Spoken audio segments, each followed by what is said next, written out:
Yeah. Marshall. So what you know about teamwork? Cause I've been in the clouds trying to make the dream work. Always done it on my own, that's why I seem hurt. Cause I ain't met no one that ever put me first. So what I know about teamwork?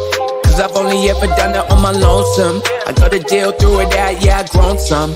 Don't expect love if you've never shown none.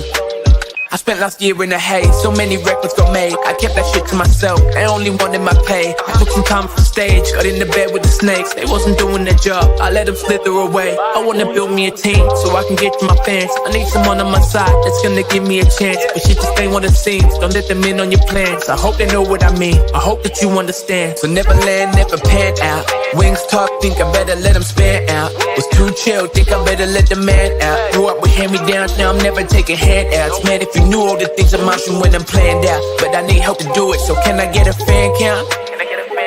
Never understood me, now it's funny how I stand out. Me, myself and I, homie, welcome to the madhouse. So what you know about teamwork? Cause I've been in the clouds trying to make the dream work. Always done it on my own, that's why I seem hurt. Cause I ain't met no one that ever put me first. So what I know about teamwork? Cause I've only ever done it on my lonesome. I gotta deal through it out, yeah, I grown some. Don't expect love if you've never shown none. I know my girl on my side, I'm trying to build us a life. Thank God my family alive, and I just wanna provide. They say it's gonna take time, but I've been losing my mind. She helps me grow and evolve, my family ready to ride. So why am I feeling low when life is giving me highs? I put my value in sales instead of hoops by my side. But I can see it's the front, that's why I'm not coming back. Yeah, I was slow to react. Don't give a damn what they thought of it. Yeah, I'm feeling glorious. Go flash in the audience, man, should've recorded it. I took a color pill, used my computer skills. Now I got agents after me, word up to Morpheus. The future I sorted it, do this till I'm bored with it. Invest in myself endeavors, hope I don't get audited. My body is a temple, but I fucked up the ornaments. I'm so gassed up, the US probably at war with it. It's a message to the earthlings. Join the team round here, we put the work in. It ain't teamwork if only one of us is working. Only thing I'm signing is when fans bring the merchants. I ain't got a thing yet that I wasn't deserving. And I ain't famous yet, but that bitch be flirting. I'll make it rain, start a wave and go surfing. I'll make it rain, start a wave and go surfing. So what you know about teamwork? And what I know about teamwork?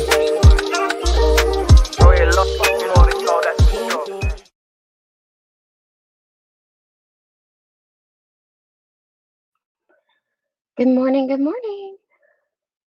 Okay, before I say hi to everyone, let me know, how does this sound? I'm trying out some new headphones. If it sounds horrible, I'll just take them out and go like we normally go.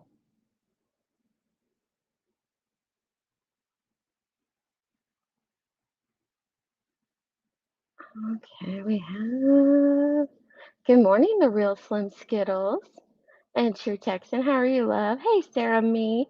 I hope you're doing great. Literally Davis fam, good morning. Good morning, generally Jenny. Evil Queen, yeah. I hope you're doing good. Hey, Queen Bella. Yes, we have emojis. Now, I'm not that great at emojis. My audio is a little low. Okay, let me see. Is this any better? I'm not that great at emojis, so y'all gonna have to work with me. I did some GIFs because I was like, that's the one thing I miss about YouTube chats is not being able to put a GIF in the chat. So I did some of those. Good morning, Grandma Sherry. Hey, fur baby. I hope you're doing great. Krug's wifey. Ooh, listening at work. Oh, I am sorry, doll. I'm sorry. Good morning, Lex Lux and Little Minx. How are you guys? Good morning, Tiffany. Hey, Vic. Hey, Lip Lock. How are you doing, hon? Hey, Laura. Hey, Remy. Good morning, Dorian Gray's sister. Good morning, Jaded. I hope everyone's having a great, great morning. Good morning, Miss Mo and Heather Bratt. Hey, Headstones. How are you? Hey, Pixie. Is everyone having a good morning? Mom of Gladiators chasing her dog around the neighborhood. I was like 2 minutes late because my neighbor stopped me. She's so funny. Ruby thinks that somebody in our neighborhood is stealing her begonias. I think it's probably just a mole or some animal eating them, but no, she is determined that it's this certain neighbor lady. And so I got to hear all that juicy drama this morning. Hey, Peekaboo. Good morning, Kate the Great. Hey, Spudler. You want to go back to bed, Vic? Oh, man. I, Remy, I cannot believe it's the end of June either. I feel like this year is flying by super fast. I don't know. Is it just me? Do you all feel like, you know, we're over halfway through the year? I feel like it's just flown by. Flown by. You're on vacation? I'm ready to go back, small wildflowers. Like, I tell you what, y'all, I go on vacation. Every time I leave, I come back and it has been a complete and utter shit show. Y'all get up to some things when I'm gone. And this time it was messy. Y'all were messy, messy, messy.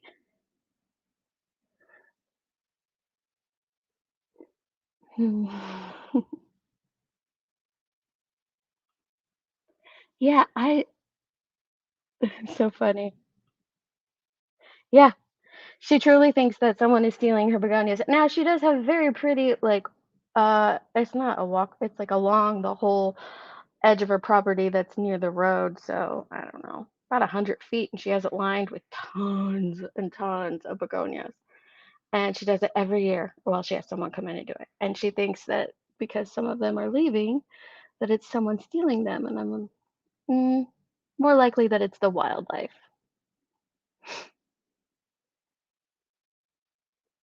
The ocean's too cold. Speaking of the ocean, I know y'all have been following that sub case. And, well, I guess it's not really a case, but the situation with the submarine.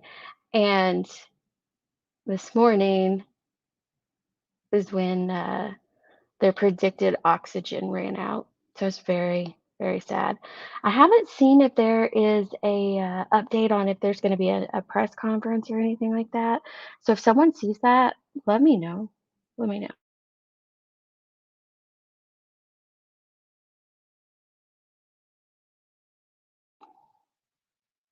Liplock, I'm ready for my life to be a vacation too. I'm ready for retirement. Just a few more years. Well, more than a few, but like 10 or 15. That's what I think, Vic. It's probably a vole. People do steal flowers, but I think hers is just a vole. Because nobody else has a bunch. I don't know. Who knows? I once stole a hanging basket in my teens. Oh my gosh, that would be so embarrassing. Like going into the police station with a hanging basket in hand, being like, "I'm so sorry, I stole this." Yeah, and JB's doing a great job. I listened to him for a little bit this morning. He is doing a great job. Good morning, Angel Talks Too Fast and Karma. Yes, I almost said Canada cookie, but Canadian cookie. Yes, it's very sad for the Titan and the 5 members of the crew, and horrific for their families. I know that a couple of the wives are, um, standing or nearby on boats. So it's just horrific for them. I don't know if they still are. That was yesterday, I think. Hmm. Okay, yeah, we'll check that out.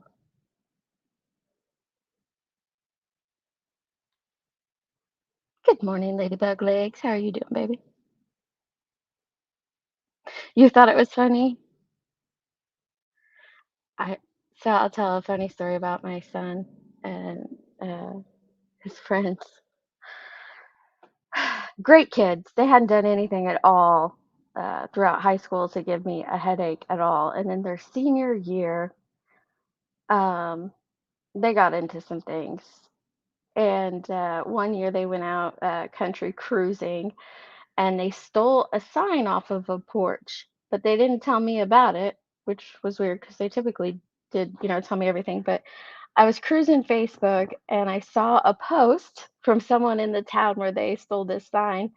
And what it was a giant Wendy's sign, like uh it was metal, but it was an older vintage one, but it was huge. And so I was telling one of the boys who was upstairs getting food about it. I said, "Oh my gosh, someone over in this town stole this giant Wendy's sign." And he gave me a look like,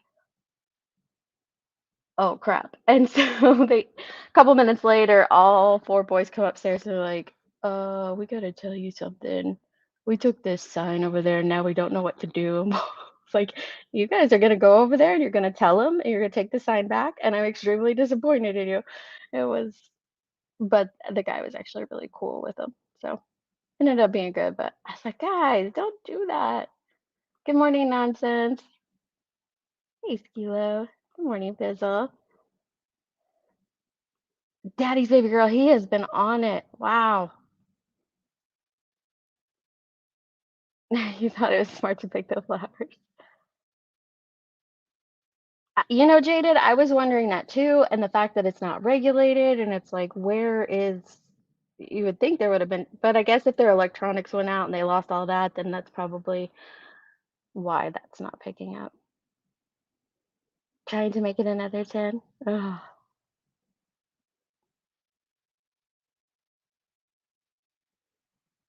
Oh, okay. I might do that, cat's eye. Hey, Matt. How are you? Hey, Joneson. How's it going? You been good? I haven't seen Matt around the streets in a while, and he doesn't recognize the Deets name, but I sure recognize Matt. I hope you're doing good. I hope you're doing real good. So we donate our memberships. 100% of the profits from memberships are donated over here. So I want to thank you. So, excuse me, sir. Coda's being obnoxious. Um, they're donating. Sorry, my dog is being crazy. So I'm a couple days late, but we're gonna go ahead and no one really joined while I was gone, so that I don't think that's an issue. So we had $170 we will donate to Little Red this month. And I can't show you guys proof of that because I'm gonna give her cash or a check, but it is 100% happening. From here on out, though, we will make sure there's receipts online, and we'll pick who we're going to donate to in the membership community posts and all that. And so we'll continue to have full transparency on the donations and everything. So I want to thank everyone who joined and continues to join. And I have a tiny little update on Little Red. She passed her car seat test. It has been 4.5 weeks since she has been in the NICU, and they do believe that she will be coming home uh, hopefully sometime this week, but if not, definitely by next week is what her doctor said. So great, great, great news. So we'll be seeing her at the beginning of July, and mom is ready to come home. She is so ready to come home. But Little Red's been doing great, and we're so excited for her and mom and dad. Oh, welcome, welcome to the streets.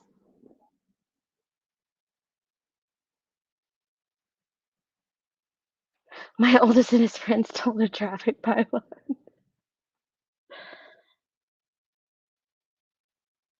Oh my gosh, so they got him on camera. Oof, that's bad. That's real bad.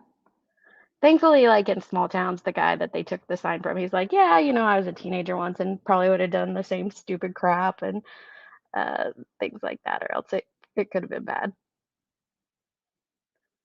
Like one of them, I'm like, you could get turned in for this and charged and possibly lose your scholarship. And I was probably going on him a little harder than the guy was. I wish he would have went a little harder on him, but they're still good boys. Good morning, wine, crime, and mayhem. So, like I said, while I've been gone, y'all have been up to some stuff. We have lawsuits, lol suits everywhere. Seems like there's You get a lawsuit, you get a lawsuit, everybody gets a lawsuit, right? We have some picture drama, we have submarine drama, and then we have sub drama. I can't think was there anything else that we have going on? Oh my goodness. So I did look at the lawsuit that Betty has against Queen Bee in Heels because I'm sure everybody here has heard of it already. And I have a couple questions. Let me see if I can pull it up here. What he filed a response? Oh, I need to see that. I totally need to see that, Kathy. Oh my God. Oh, thank you, Hazel Rose. I have to put this dog in the other room. He's noisy. So this is what I noticed a couple things, and I haven't like poured over the lawsuit, what do you want to call it? I'm sure you guys have, but I have a question right here. Can anybody tell me what a truth and transparency advocate is?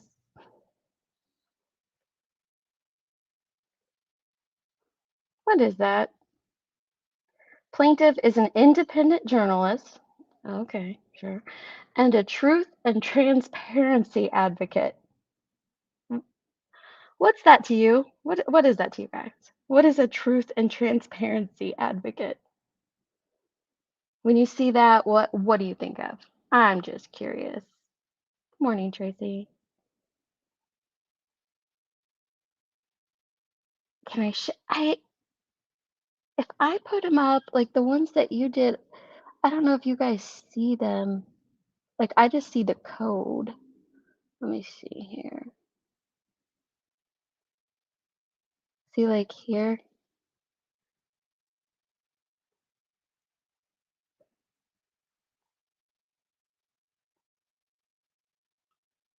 I could bring up the pictures. Is that what you're meaning? Hmm. Yeah, I know the stickers are so stinking tiny, and that's why it's hard to like pick something. And they might change because it is hard. But let me see. I'll pull up the images from my downloads in a little bit, but I'll do that. Grandma Sherry. And thank you, Grandma Sherry, because she sent all the ideas and everything. I love it.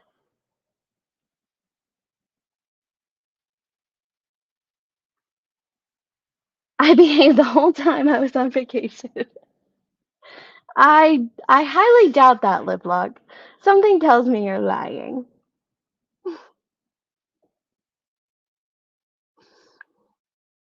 Call it intuition.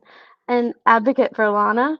Now I know who Lana is, the Truth and Transparency channel, but I don't know a whole lot about her. Um, just a little bit when I was researching the Asget stuff. It's a Bettyism. Yeah, that's for sure. You think it's cringeworthy? That is a channel on here. Yeah, the Truth and Transparency channel. Something tells me she's not an advocate for her.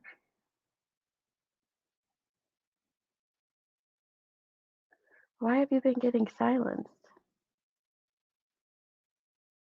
Because of your name?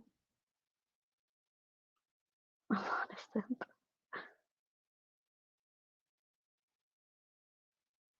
Good morning, also. Mine says yes. It is. So, Truth and Transparency is, yeah, it's a channel, but I don't think yeah, I don't think she's Lana's advocate. Yeah, it is. This is embarrassing even for Betty. Just my opinion. It's embarrassing even for Betty. Oh, what'd she do? You can hop up here and tell me or type it in chat, but what did she do, Catherine?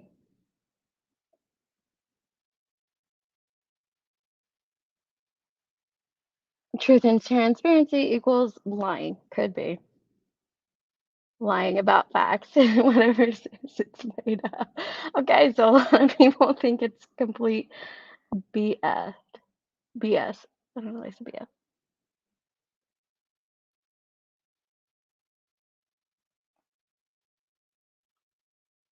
It's a lot. I read the first 3 pages in detail and then just kind of skimmed over the rest.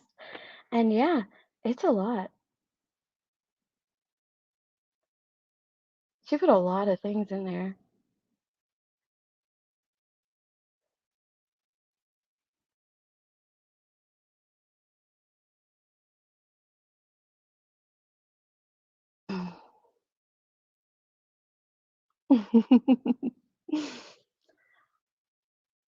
I think I think she believes that she's a truth and transparency advocate, obviously, or else she wouldn't have put it in the lawsuit.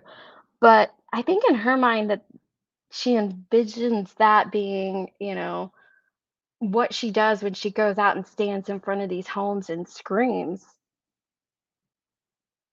when she harasses the neighbors or gets, people fired from their jobs, things like that. And if that's what a truth and transparency advocate is, I want nothing part of it. No part of it whatsoever.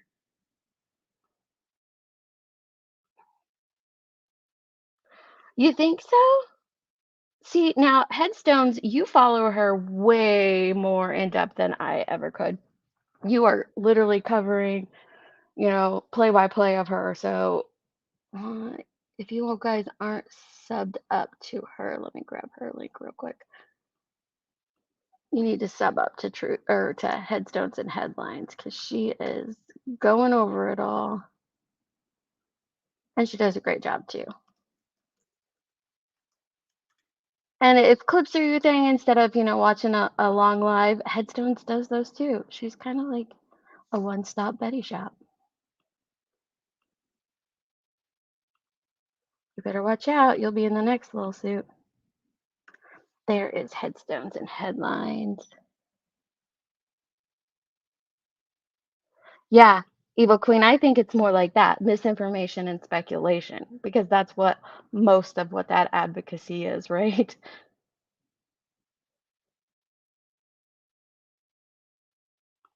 Okay, Allison, I can see that a heckler for the truth and justice and what she deems to be the truth and what she deems to be justice, right? Jenny, yep, that's exactly what it was. Right. She I think there are times when Betty tries to be truthful and tries to be transparent.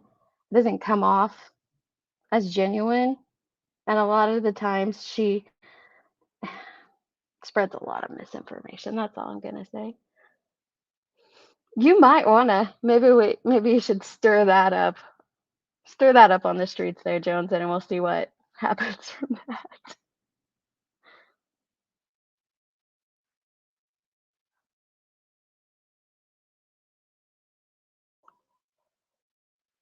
Wow, crispy treat. I can't believe I what I am seeing is a lot of people, just from skimming the YouTube streets since I've been back, is a lot of people have been going over this and everyone's laughing at it. Everybody, even those that supported her, those that didn't support her, and it's very it has to be embarrassing for her. She has to be embarrassed by this. Hi, Lily White.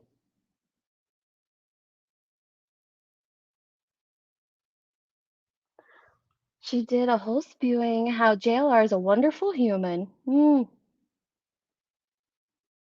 Did she? Did she forget the part in Unirock's lawsuit where um he's like, I have nothing to do with her, basically? Nothing at all. I don't know that bitch. That's basically what he said. She must have missed that. Oh, thank you, Live Lag. I just don't provide. You have to bring your own snacks. Oh, did she? I'll have to go over that one. I caught a couple of them. That it's hard to get back into the swing of things when you've been away from this place for a while. And I try to listen to a few things while I'm gone because I know that it's going to be hard to get back into the swing of things. But this time I'm having like an extra hard time getting back into things. We actually got home. What? what is today? Is it Wednesday or are we in Thursday? We're in Thursday. So we actually got back home on Tuesday and it was a great time. I got to meet up with some girlfriends the first part of my trip and then met up with my husband for the last part and he had some stuff going on, so we met up and had a really great kind of like a weekend together getaway. And got back Tuesday. It was like late Monday night, early Tuesday morning, something like that. And I took all of Tuesday off. Didn't even go on YouTube at all that whole day. And then yesterday I just struggled. I really did. I was trying to listen to all the things and get myself, reacclimated and it's really hard to, and it kind of makes me wonder, like, what should I be doing with this platform that I have? You know? I'm just being honest with y'all. Talk about transparency. I, it just makes me wonder, like, where should I take things? What should I do? What do I want to be doing? So yesterday, as I was listening, I just focused on pampering my lawn because you guys know I love to do that and trying to think through all those things. We're all gonna be in the next one, Evil Queen. I agree. I agree we will. Uh, I think she's talking when she says that, Remy, I think she's talking about her small local group, like the Front Row Joes, or maybe she's part of something else, like another small group locally, and she does receive something from them, maybe. I really don't know. Yes, I did listen to her a little bit this morning. She was even going on and on about it this morning. She was talking about a case where the mom left the child home for, I think it was 8 days, went on vacation. Horrific case. And she's like, and some people think she's innocent until proven guilty. She just doesn't get it. She doesn't get it. You could, scream it over and over at her, and she just doesn't get it. Good morning, XX country.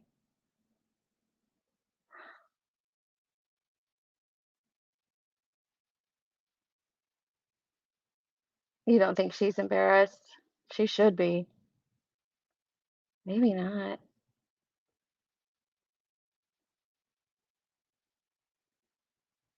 You think so, Gina? Uh, I that's how I picture what JLR said was. I don't know that bitch. I don't. Who's she? Thank you, Angel. Have fun at work, and thank you for joining the streets. Hey, Tragedy Pimps. How you doing, love? Good morning, Raven.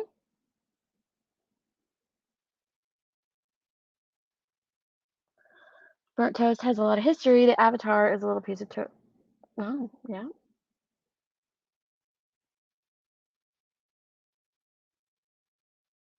It really is. It's really hard to get back in the swing of things after my crybaby meltdown and Stu virus.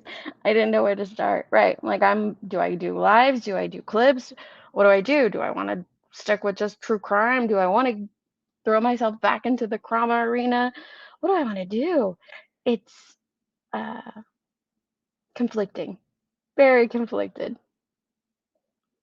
Good. I'm glad you've been doing that.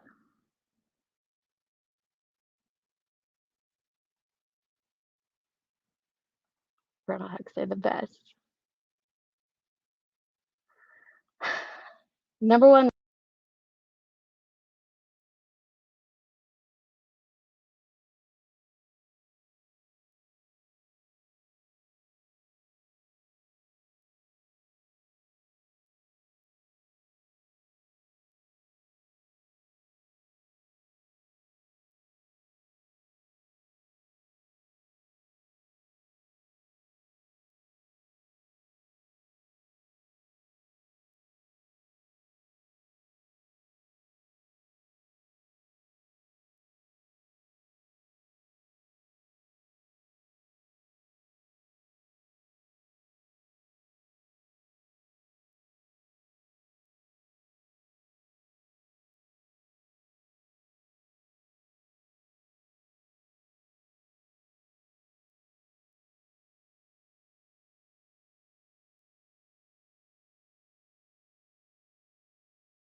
me now? Can you hear me now? Because I was not muted. I don't know what's going on. I've been talking for 4 minutes, but oh my goodness. Thank you guys. Thank you. I was up here just yakking away about my daughter and responding to that comment. These stinking headphones. Okay, maybe those aren't it. So we'll just go with the computer's audio.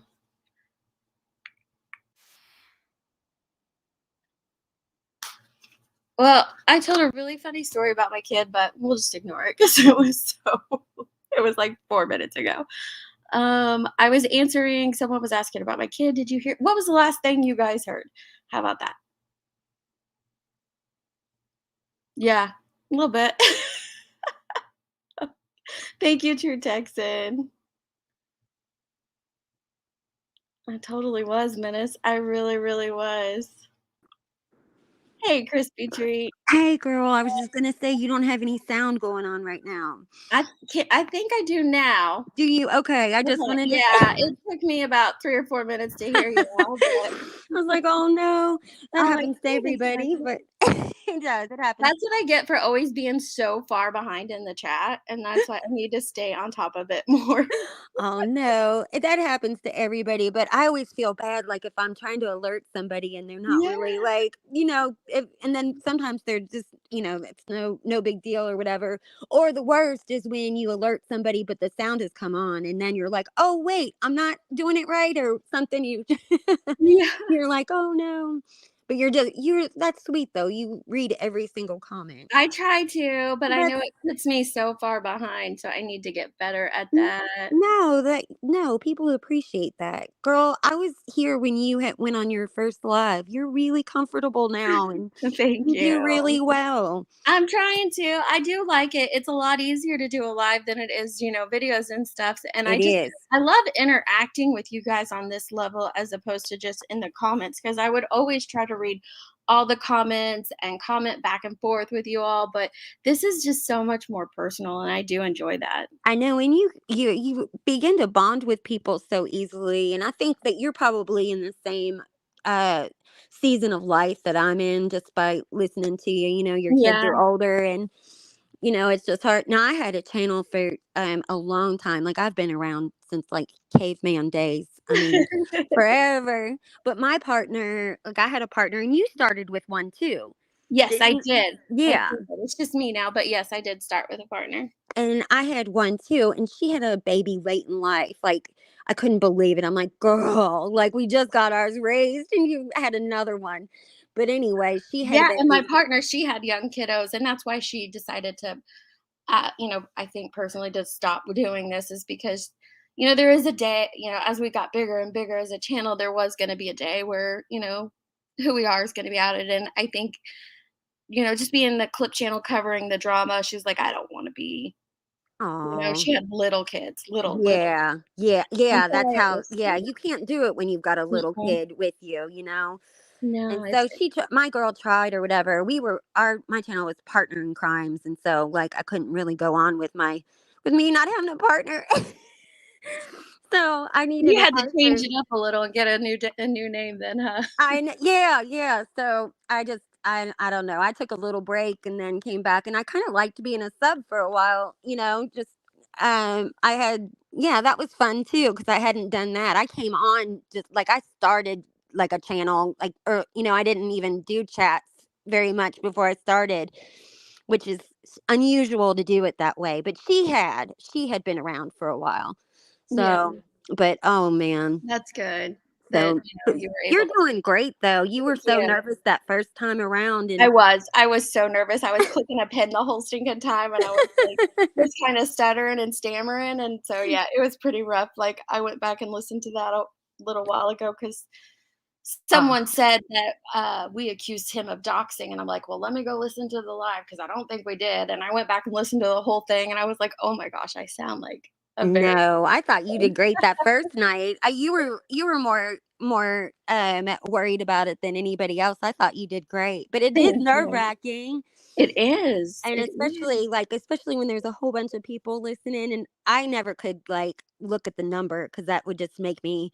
And once I mess up, then I'll keep messing up for some reason. Like if I don't know, like I think I would get in my head, where I'd mess up, and then I kept making mistakes after that because I would get so nervous. But eventually, you just get really like, oh well, you let the little stuff go. Yeah, you do. You Pick your battles. you have to. You really have to, or you'd be stuck on so many things. Absolutely. And then what's going on with is Betty suing Lana? No, Betty is suing Queen Bee and Heels in the Air. Yeah, I know that, but I mean, I thought that Well, no, I I was came just in late. asking. She has this here in her lawsuit where it says that she is a truth and transparency advocate. And I was Oh, like, that's what where the hell that is a came truth and from. transparency advocate? Really, Oh, someone fill me in. see, I thought you were like reviewing that Mm-mm. she added Lana or something. I thought, oh no, People that's in chat are saying though that they think that she, low key simps for Lana though. oh God, are you So we'll have to serious? see. Have to keep an eye on that one. Well, that would make so much sense, I just realized that Lana had that channel with, undercover name now, and she had Wait, what channel does she have with an undercover name? well, it's the same one or Oh, I mean, it's just that she was called something else when it was Chris Watts. Like she got really involved with the Chris Watts. Were you around with when no, Chris Watts? I didn't come to YouTube until like November of 21. Oh, well, if you weren't here for Chris Watts case was like summer times 10. Yeah, I've heard And the Watts Island thing was Watts awful. Island, yeah. Yeah, Watts Island was crazy. And I mean, there that was a wild, wild time, but that's where Lana really she got really involved with the Chris Watts case, and then she was trying to get him out of prison, and even though he admitted he did it, and Mhm. she like took his family down to like wherever he is in prison, and I don't know, like had a trip and collected a bunch of money and stuff Oh, like that. really? Yes, yes, girl, it was crazy. Like she took a whole bunch of people down there, and they made like a documentary kind of a thing, except it was just it was. I'm gonna have to look that up now. Now Well, you have no, me girl, it's not interested. there anymore. That was my point to the Did story is no one that clip it? well, I'm sure people clipped it, but like especially Critical K, but like I went and looked to see if her videos were still up because she had like somebody from the College of the Four Idaho Kids. She had like somebody anonymous on there, and she had this kid on there, and he's just telling all his everything. He's anonymous, but he's telling all the business about the day it happened and stuff, and just the all the stuff that went on at the school itself. And I was thinking to myself, like, I bet you this kid has no clue who this woman is. And so I was like looking to see like if her Watts stuff was up because that was just a shit show. And sure enough, it's all gone. But so I hope somebody else has it because if they do, it's a absolutely a rabbit hole that y'all should Yeah, look into. I wrote It's that down actually. I'm gonna look into as a that matter of later. fact, like I knew the Glare from back then, and Yeah. the Glare used to be on he'd go on Critical Case panel and stuff like that, I guess. And I knew And him now from he reviews her. That's yeah, yeah. And I remember like when I ran across the Glare, it had been like a number of years, and I was like, "Oh my God, that's that guy." He didn't have a channel at the time. And so I remember like, "Oh my God, that's him." There was another guy too named Luis that used to go on there all the time. Same with the Glare. oh, is that morbid or I no? don't know. Someone different. Morbid real. If does Is anybody it? know? Maybe Oh, I don't know. it's cringe. Heather's there. He used to go there. He used to go up on Kay's channel all the time. And Yeah. Kay started out pretty good and was like actually pretty interesting to listen to and had a lot of thoughtful points and stuff, but then she just kind of turned where whatever everybody else whatever everybody else thought, she just did the total opposite. And she realized like her numbers went up from taking the opposite side of things. And so when that just became like a thing where that's what she did every time, it's like now I don't buy you. I don't believe I don't believe you now. Now you're doing it as a thing, Right. just taking the opposite ends. It's almost like, being in debate when you were in high school where, you just have to, all of a sudden you have to switch sides. Well, that's exactly what it was with her. And it's like some of the sides were just not, it's like, what are you must be crazy. So yeah, like she was trying to like be understanding about Letitia. So wild. Anyway, I've well, noticed in this community, excuse me, if you tend to be have been here for a while, like not just creators but subs as well, like I'll hear them say that they come from either Critical Case, which I never watched her or anything, yeah, or Natasha Cooper. It seems like so many people stem from yep, those two channels. yep, I've yep. never really seen either of them, but it just like you'll hear people telling their stories and they're like, "Oh yeah, I was in Natasha Cooper's, or I was a mod for Natasha Cooper, or I was Uh-huh. in You're Critical right. Care." And it's like, You're dang.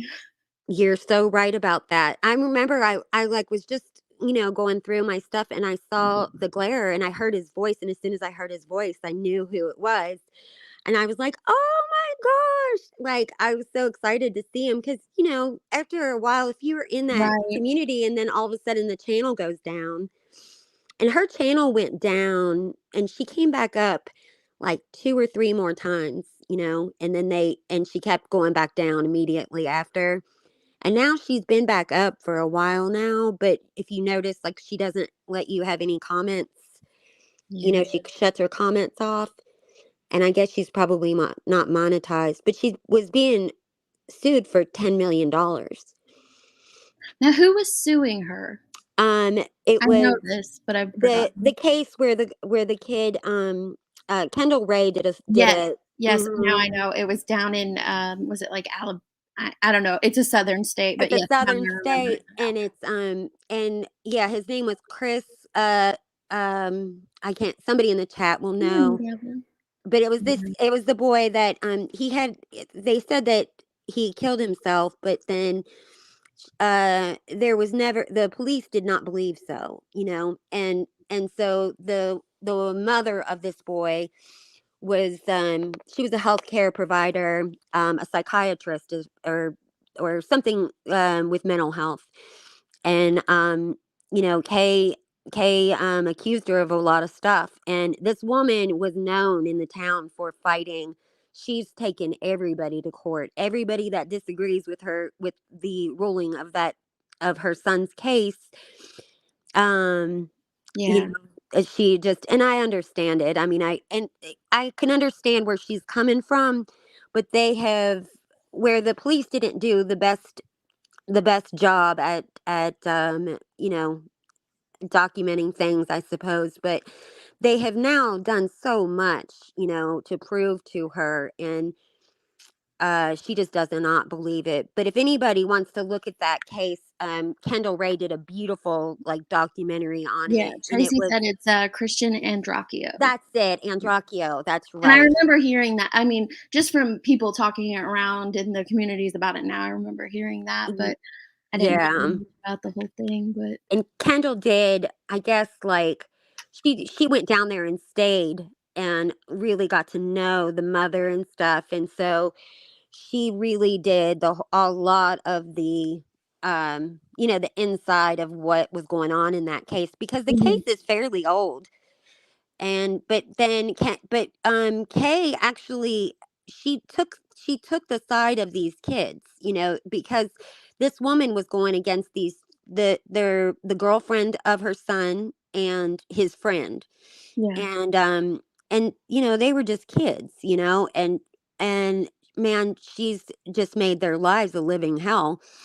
For basically, she's accused them of killing her son, and they have been cleared. But and Kay took their side, and I thought that was, a decent way to go, but she just went too far with the situation. I don't know if I would have gotten involved with a mother that lost her child, and she, accused her of, I think, like giving some of the witnesses pot or something. I forget the whole thing. It was a mess. But she got accused, and she's still in that lawsuit. Well, I thought that okay, so Hippiporium said I thought they ruled against her because she didn't respond to It was any a paperwork. There was default. a ruling not too long ago, wasn't there? I think there was. But that's how long that case has been going on. It's been going on all the way from back then until now. Like, it just happened, but I think she lost by default. She was defending herself, but she could have gone there and settled things, but she wouldn't even like cam up. She was saying, see, and that's the thing about this case too. I think that they're going to lose on jurisdiction with On Betty. this lawsuit? Yes, I think that's going Well, to it be an is issue. kind of, I don't know a whole lot about the situation you're talking about, so I feel like that's why I've been popping up the chat's comments, because I don't have a ton of input on it, unfortunately, to know either side that well. But on this one, well, the fact that she put heels on it and filed it in Queen State is very confusing. I don't know how that's going to That's work out for her. Yeah, that's unusual, right? I'm not sure what she like. I feel like see, the first thing that they will do, like their lawyers will do, is that the very first thing is that they will ask it for it to be dismissed. That's the very Mhm. first thing, and that's just like something normal. That that it's just like they just will ask it to be dismissed, and then they will say they'll ask what grounds and stuff, and I think like jurisdiction will be one of them, but I'm not sure about the laws where everybody is. I know some states are different. Mhm. They have different things now. Like, because for instance, Kay, they were going to let her, like, she said she could not go, fly there and be in court. Like, she just wasn't going to be able to do it. And they were like, well, cam up, lady, cam up, B. So they Now, were going to cam her up. isn't Kay the one that filed some motion that basically said she couldn't afford to travel or to the place and do the case Yep. or something like that, and Yep. she filed it from Hawaii? Like, Yes, from Hawaii. Yeah, like an idiot. She filed it oh my from Hawaii. gosh. That isn't the thing. But yeah, she Thank you, did. Grandma You're right. Sherry. I forgot about that. That's Yeah. so I just, like I said, I just know bits and pieces, but I just found it, kind of funny. I was just noticing a pattern of when people would talk about, who their first channel was on YouTube. A lot of them are Critical Gay or Natasha yeah. Cooper. Well, Critical K was a fun channel to be on, just because it seemed like back then it seemed kind of intelligent.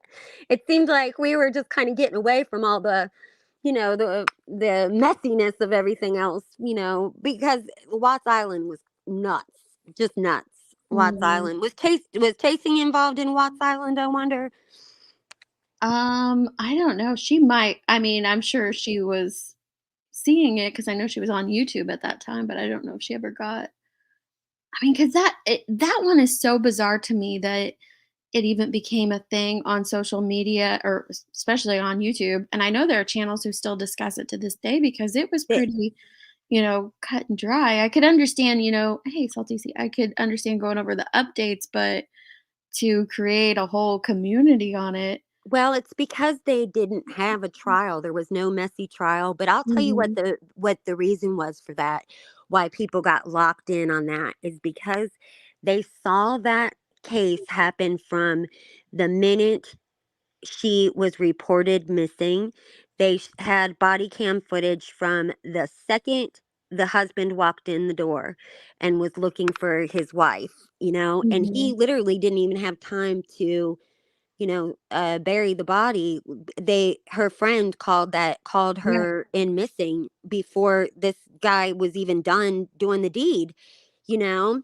So the police were there within an hour of her missing, with she didn't show up for a doctor's appointment and she was pregnant, and so her girlfriend called, knew something Yeah, was they were wrong. on top of it pretty quick. You could tell just from the body cam footage that, they were suspicious of him from Oh jump. yes, The neighbor, And especially the neighbor. yeah, But like, I think that that was the first time really we saw a crime start at the very, very beginning, like in, from that body cam footage, from the time they got the phone call, and I think that's what really roped people in. And then the other thing with that is that she was a huge media, she was a social media influencer. So she had videos all over the place. And so people really, felt like they knew her and knew her family. So right. that was another big pull. She sold some kind of, one of those marketing level patches, vitamin patches, one of those Thrive, I think it was. Yeah. Thrive. Yeah, yeah, yeah. And she was involved in that, and so of course there was a ton of people that knew her children, and for her to go missing. But it had everything, it had it had the other woman, it had, it had Mhm. everything in it. So, and he was, and then the other part of that was that he just was like everybody, every single person that spoke about him said he was the nicest person, that he was just such a good person. And like nobody could believe it. Everyone just said he was so nice. And that was also weird for everybody to think that you could be married to somebody that seemed like this great guy, and here he did something just so horrendous. Right. But And yeah. but I mean, that just goes to show you that we don't truly know people or understand the complexities of it, which I think is why most of us are probably drawn to true crime, because we want to understand the complexities of the human mind. If you get down to the base of it, to what you're Yes. really looking for is trying to understand why this person did this. And I know that's what it is for me, is trying to figure out why, how could they get there? How could they do that? What made them do that? Was it just a I flip? Was it something like that? And you have guys like Chris Watts or this dad, I can't think of his name, but I heard Jones and covering him the other day, the one that killed his 3 sons, just, Yeah, that's in my community, girl. oh That my is in my goodness. yeah, that's like and even the street that happened on, my friend's parents live on that street. Like it's, I don't know, maybe like 25 minutes away from here. So, Mhm. although like there some of the reports, like they've got some of them were saying something about a different, like the county didn't match the town that they're in. Like they had the county and the town wrong or something. So I was even Mhm. confused at first. But yeah, you wonder how that could happen, right? Right. But you know Mm. what? I used to date a guy that was a sociopath, and like a diagnosed one. And he had said, and he told me all kinds of stuff. He said that he said that he knew that there was something wrong with him because he didn't feel like the same. He didn't feel the way that he was supposed to feel. He could see like other people's reactions to certain things, and he realized like he didn't feel those same things. Like he wasn't like crazy sociopath, like where he did anything terrible, Just but he completely void of emotions yes, and and like like emotion. and he hated it. He like I felt like it was like a birth defect for him, but like Mhm. that's the way I treated it, but I wasn't scared of him or anything like that, but I did realize that he had the potential to do something crazy because he didn't feel. And what he told me one time, this struck me to no end, but he said that he couldn't wait. Like he had a child, and he said he couldn't wait till he had this child because he thought like everybody talks about having their child and how wonderful it is and stuff, and he couldn't wait. And he said that when she had that baby, he said he didn't feel one thing. And he said Mhm. he was just really bummed that he didn't feel anything because he was waiting for that to be the moment where he felt something, and he just didn't. And I mean, he was really good with children and stuff like that. He loved them to death, but he just didn't like have that Right. emotional. He didn't have that bond. Yeah, he didn't have that connection or whatever. Mhm. And and he loved me and was real good to me and stuff like that. But that's because like I was the only person that he'd ever told that to, and that like where I tried to understand him and not judge him. Mhm. And he was abused as a kid, and I think that's where it mostly comes from. I think like the trauma of that and stuff.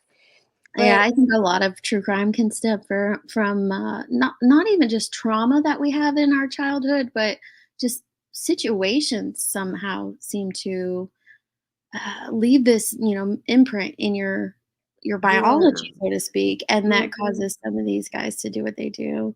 And I Yeah. agree with Sandy, though. Sometimes I feel like I understand animals better than humans. Absolutely. Absolutely. Yeah, they're a lot easier. Like, I mean, you should have seen me trying to understand someone that's like, and I'm just the opposite. Like, I'm a love bug, you know?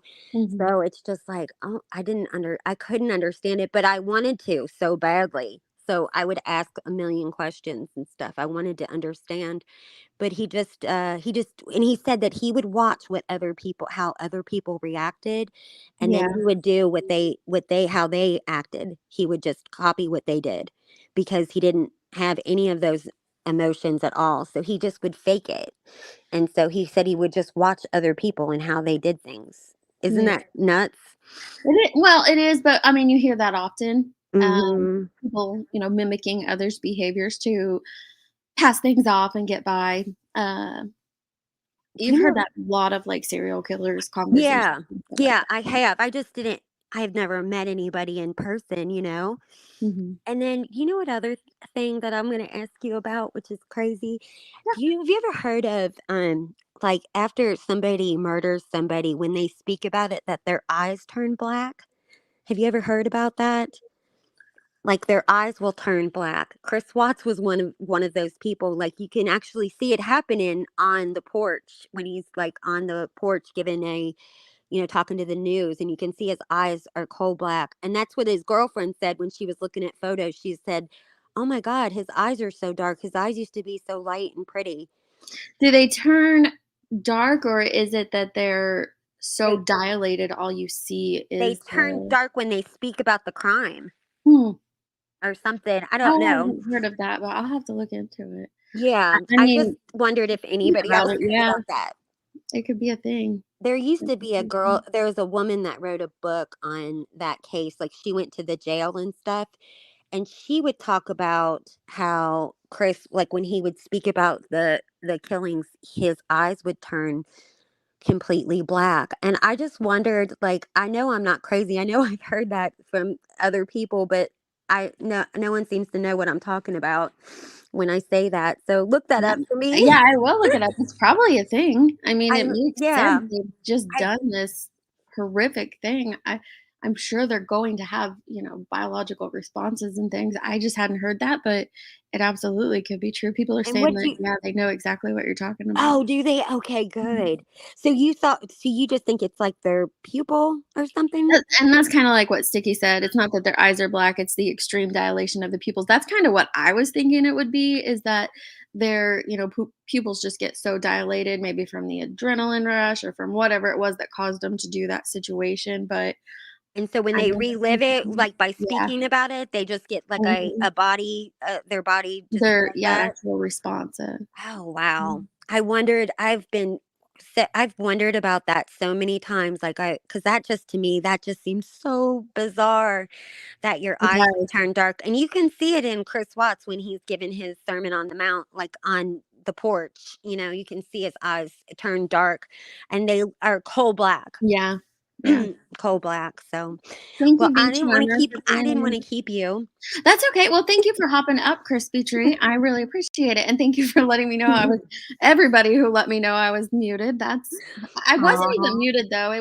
I've been trying some new headphones out to see which ones play well with my Mac and with StreamYard, and so far none of them are playing the best. But I think what it was is I had adjusted one in my ear, and when I did that, it probably touched one of the sensors on it or something.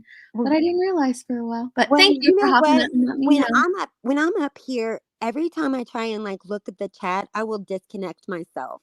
Yeah. So I tried to like I don't know what I do wrong, but I will every time I do it, I will always disconnect for some reason. So I just don't even look at the chat when I'm up here because like I don't know what I press. Um, but everybody's different, I suppose. Like every time I go up somewhere, their situation looks different than the time before. What are you on? Are you I'm on on Stream? StreamYard, Yeah, and you're I on know I Stream. think people mainly use StreamYard and Restream. I know there's a couple others, but those 2 seem to be the most Yeah, yeah. popular. So, and you like, I don't, yeah, isn't there another stream? There's another one, not Restream. I thought there was another one. I'm sure there is. I'm And sure there's a lot. anyway, so well, thank you, No, and thank you. I appreciate it, Krista. You no have a great problem. morning. Okay, bye, honey. Bye, love. Um, Thank you real quick to the real Slim Skittles. Man, that almost came out as a jumble. And Bee Charmer for joining the street. Thank you guys. Love, love. Let's see. Yeah, I think that it could just be, a biological response to the act that they just committed, or even if it happens later, it could be them reliving that act. I don't know that it is. I do believe in evil, don't get me wrong. I do believe in evil, but I don't know that it's like evil or a demon or something like that. I think it's more of just like their pupils being dilated. But that's just my opinion. Everybody has their own, right? And I want to go back up. Foxy had something funny I popped up while we were chatting.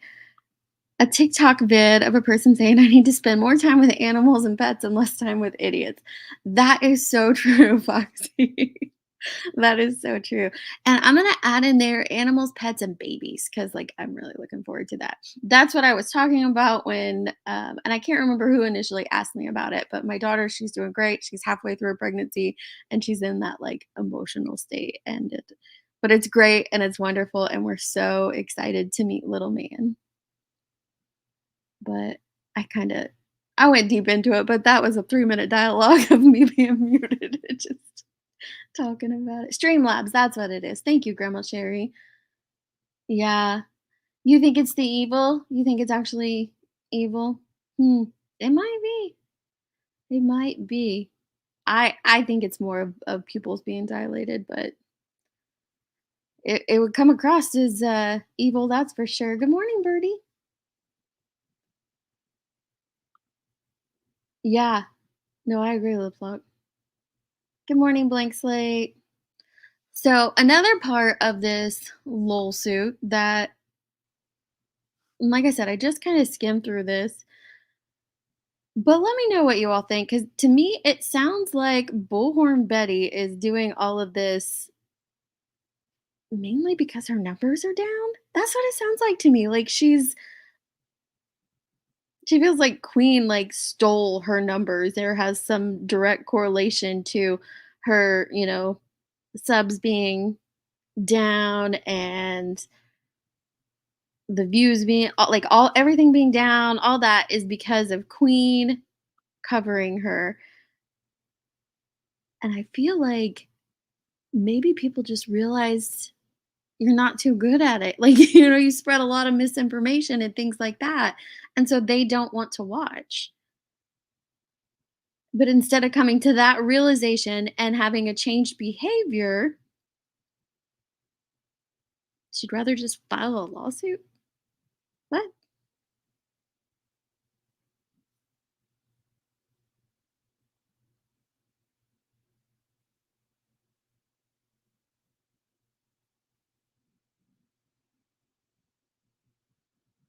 No, animals don't lie. And if an animal doesn't trust a person, and I'm not even like a huge animal person, like we love our dog to pieces, we love our daughter's dog to pieces, but if a pet doesn't trust an animal doesn't trust a person or is growling at someone, then I'm gonna go with that animal and be like, they know something we don't know. Oh, Bee Charmer, that's so exciting. You have a new puppy and 2 great grandsons born in a few weeks. Your hands are gonna be so full. A puppy and grandsons. Oh my goodness.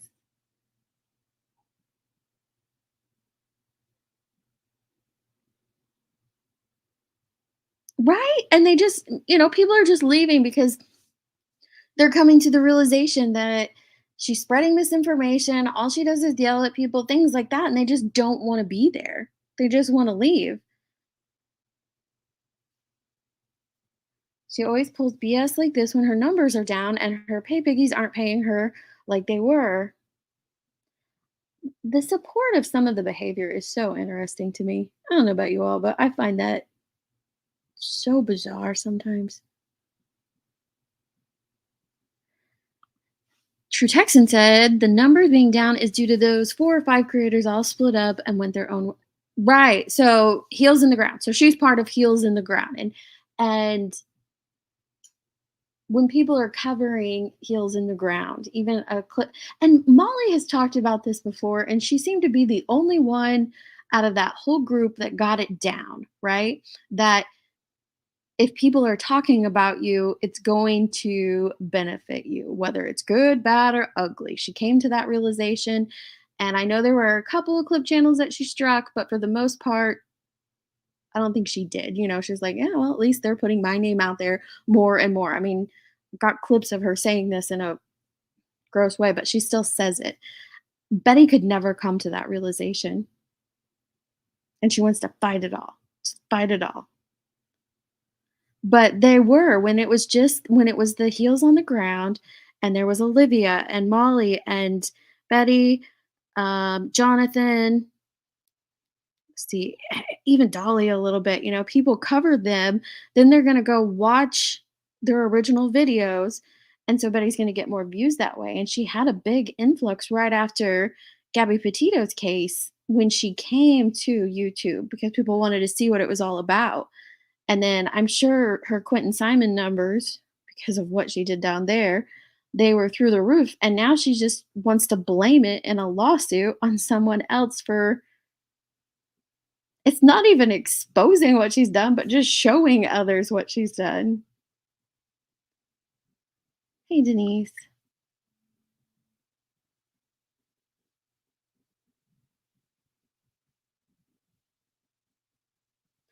He wasn't zip tied inside the suitcase. Oh my gosh. I was talking with a friend about this, like how creators put stuff together, and do you do your own work, or do you have someone helping you? Do you get a script? Things like that. And I think that some of her misinformation comes from, and we've seen it with Laura too, like a mod or a sub or a Discord group or whatever it is. They say, oh, this is the information. And they give them like 5% of the information. And then that creator runs with it and creates a whole live stream or a whole video based on the 5% of information that they got instead of doing their due diligence, putting in the full research before creating something. But when you do that, when you put in the time to dig deep, do the research, find out what facts are actually facts and what are misinformation, it takes a lot longer and you can't get that out there very quickly. It takes you a while. I see you, Grandma Sherry. Okay. You didn't have to turn your screen on, love. How are you? Oh, I was proving I was me and not somebody. You don't have to do that. Yeah. So I kind of missed part of that because I was coming in studio. Uh-huh. But as far as, clicks and views and blaming somebody and all this other stuff, I just don't think it's the right move. No. I don't think it's the right move It looks because, bad on her. well, when you put yourself out there, you're going to be scrutinized, if you will. Even chat scrutinizes you. If you say something wrong, you say that. Well, I thought Sally Ride was on the Challenger, and it turns out to be Krista McAuliffe, but I was corrected in chat. Right. And I've been clipped for saying stupid stuff on I think right. I think we all have. on panel. So, it's something because she's not a private citizen anymore. Once you put yourself out onto social media with 24,000 followers, then there's an inherent risk that someone's not going to agree with you and that someone is going to find some of the things you say offensive. Like most people don't think that kids need to be euthanized. Just an example. Right. You It's know, horrible. It's horrific to say things like what Ravina's saying here, the euthanizing children. We called that out because that's just horrific to say that. The constant dry begging, how she spoke about Ethan's parents, it's a lot. And so people could just be leaving because of you, Betty.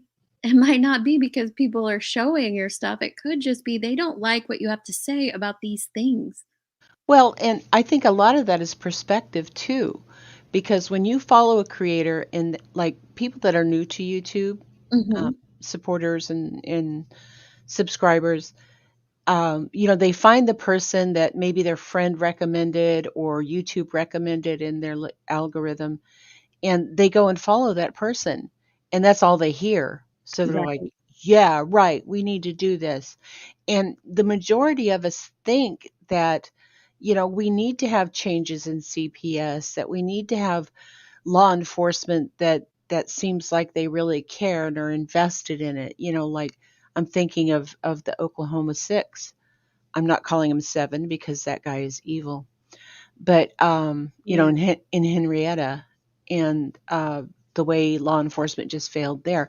We all have that feeling that things are not good, but at the same time, if you're a journalist, I don't see Brian Enton or JB screaming outside of a home, No.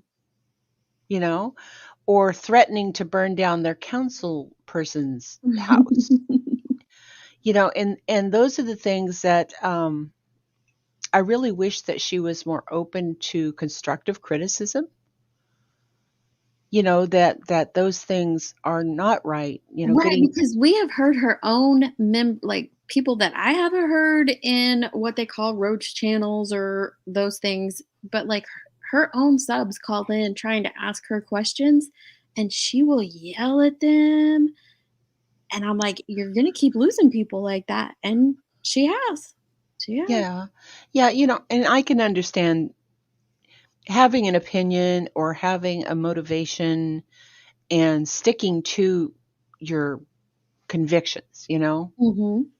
But there's another thing that if you're being offensive and you are losing subscribers or you are losing, revenues or whatever the case may be, then it's not just a point your finger and say it's their fault, because I happen to know that there are some former subscribers to many channels that have left and have come over to places like Queen Bee's or here, because they actually listened in and they heard what was being harassed, you Right. know, and they kind of saw the light. They said, "Yeah, that's not right," and they've left. So the thing is that if you don't blame other people and if you stop and look at, maybe what I'm doing is alienating people,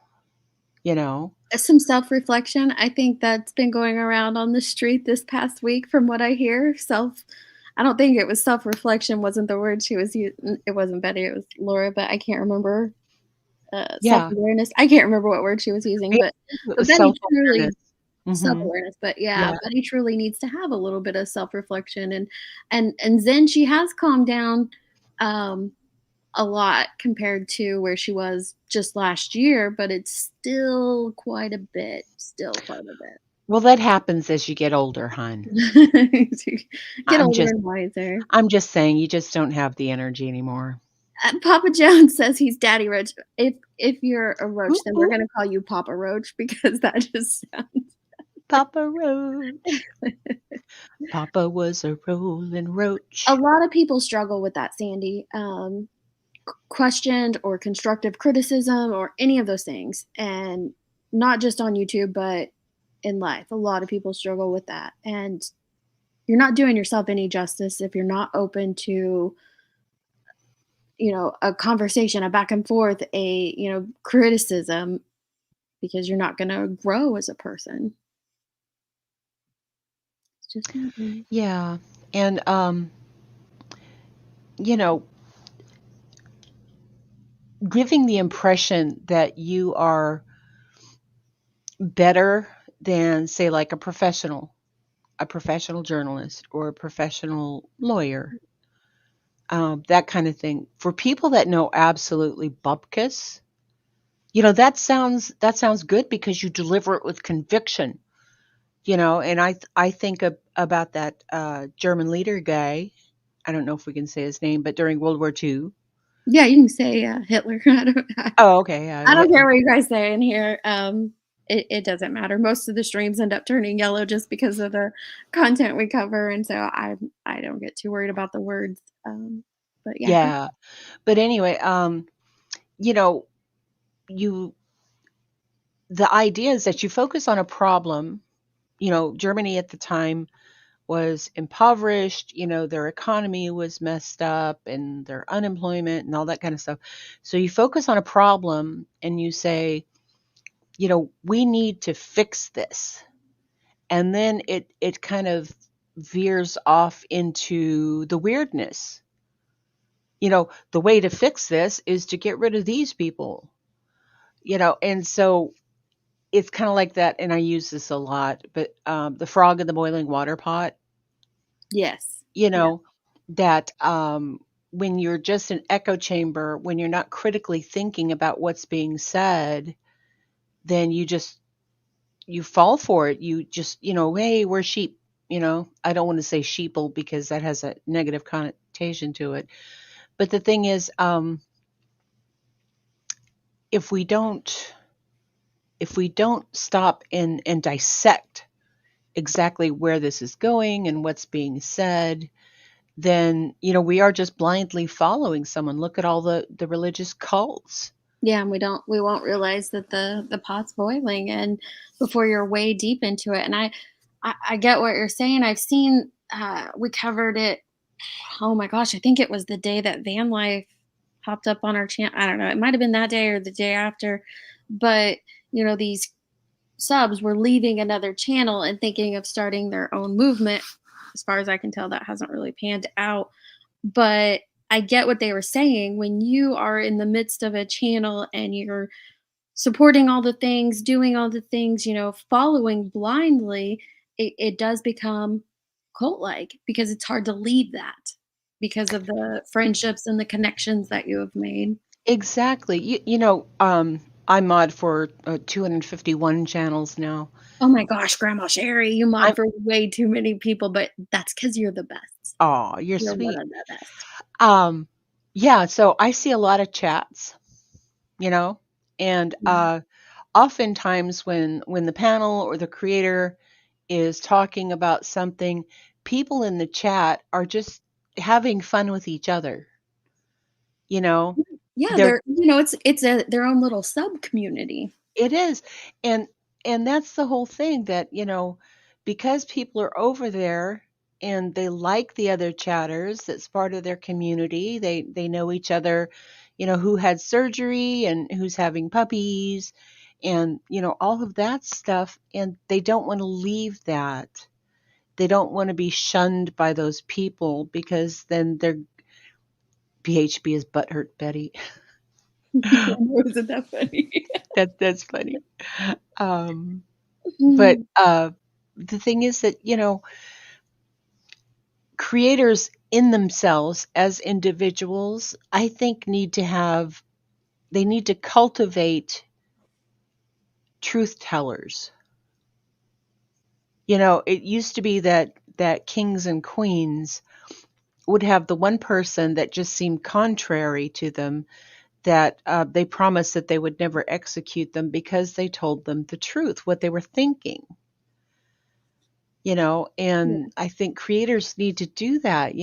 They need to hear, okay, yeah, I was watching the chat and the whole, euthanizing children thing really fell flat, because Oh my gosh, that was horrific. I'm just using that Mm. as like a superlative, Mhm. because to me it literally turned my stomach. Um, and I'm not completely, against like the death penalty or anything like that. I think there are good cases where it should be applied. And I'm not, everybody needs to get rid of their guns. So, I try to maintain a balanced perspective on it, and just Mhm. keep in mind that there's a lot of instances where really mental illness is affecting that. It seems to be affecting a lot of things, doesn't it? It Yeah. really is. Yeah, it does. But if they have a truth teller that they can listen to, Hmm. and when we get criticism of any kind, we don't like it. We don't like it when people make fun of us, or when people are doing clips of us saying stupid stuff and we see ourselves saying that, and then we have to support ourselves. We have to double down on that and make sure that everybody knows that I said what I meant and I meant what I said. Yeah. Yeah, it just needs to be. Toned down. I'm trying to find the right word. I know you're like hanging there, and I'm like, yeah, not for sure. Yeah, toned down, taken into consideration. Yeah. Maybe there's some merit to that. Let's do some of that self-awareness and introspection stuff. Well, it kind of goes back to, being able to accept constructive criticism, to self-reflect, those sort of things, so that you're a little more aware of what you're putting out there, what you're putting on people, things like that. Yeah, Mm. yeah, exactly. And it's always a red flag for me when I see people pointing fingers. It's their fault. It's their fault. It's their fault. And when you don't see somebody who says, chop it up, have some Yeah, fun. I agree with your text. And Jones is amazing at that. She's very good at being able to just be real and genuine, and you know you just feel comfortable on her channel. I feel like so many people do across so many boards, because you don't feel like you're going to be judged no matter what your opinion is, right? And then she also has that very charismatic personality that draws you in as well. So I agree, Yeah, I mean, and I think most creators are like that. a lot Pe- are, yeah. people are drawn to people that they want to go have a beer with, Hmm. or a nice coffee or whatever you're into. Yeah, they just want to chill, like a local bar or a local watering hole. You want to have those things, and then your chat begins to form this, sub community, because they create friendships amongst themselves, and then if the creator does kind of change or start to do things that you might not approve of, or maybe you've even called it out from past creators or past behaviors, you don't realize it as quickly, because it is like we said earlier, very cult like-ish, and you're in the midst of it, and you end up with these blinders on, and it could take months or even years before you realize, oh shit, I'm doing exactly what I didn't want to be doing. And Yeah. it's very hard to get out of that. Thank you, Zen. Thank you, love. And I know you want Oh, good for everyone, because you're everywhere spreading that chill vibe all over. the good vibes. Hey, members, use that new emoji that says good vibes only. Yeah, I'm gonna have to pull those up. They're really so hard to see, and I might change. I'm horrible with that sort of stuff. So I was trying to come up with some, and No, I think they're cute. I love the Judge good. Judy rolling her eyes. That's I I know that's one of my favorite. I'm like, that'll be good when we are, yeah. clipping people and talking about bad actors. Yeah, Crispy did think I was a man for the longest Oh, time. what, you're not? No. Nope, not a dude. Ah. She Um, does love to have fun, and she makes you wanna have fun too, and that's what I love about her. She's yeah, and her very laugh is funny. infectious. It is, I and love I love to hear a good laugh. Mhm. She was Yeah. raised right, that's for sure, Mhm. and and it makes it why you want to, go to bat for her, because of how she feels, and I think that happens with a lot of people. It's why Queen's people wanna go to bat for her, or Jones's people wanna go to bat for her, even why, I don't know, some of Betty's people might wanna go to bat for her, I don't know, but you begin to feel a connection with the creator on their channel and those personal moments, Yeah, and They do. That's one of the reasons I continue to do lives, is because I do like this personal interaction, this back and forth with you guys, because you don't get that as much with videos. You just don't. Oh, of course not. No, because this is your Mm, personality, right.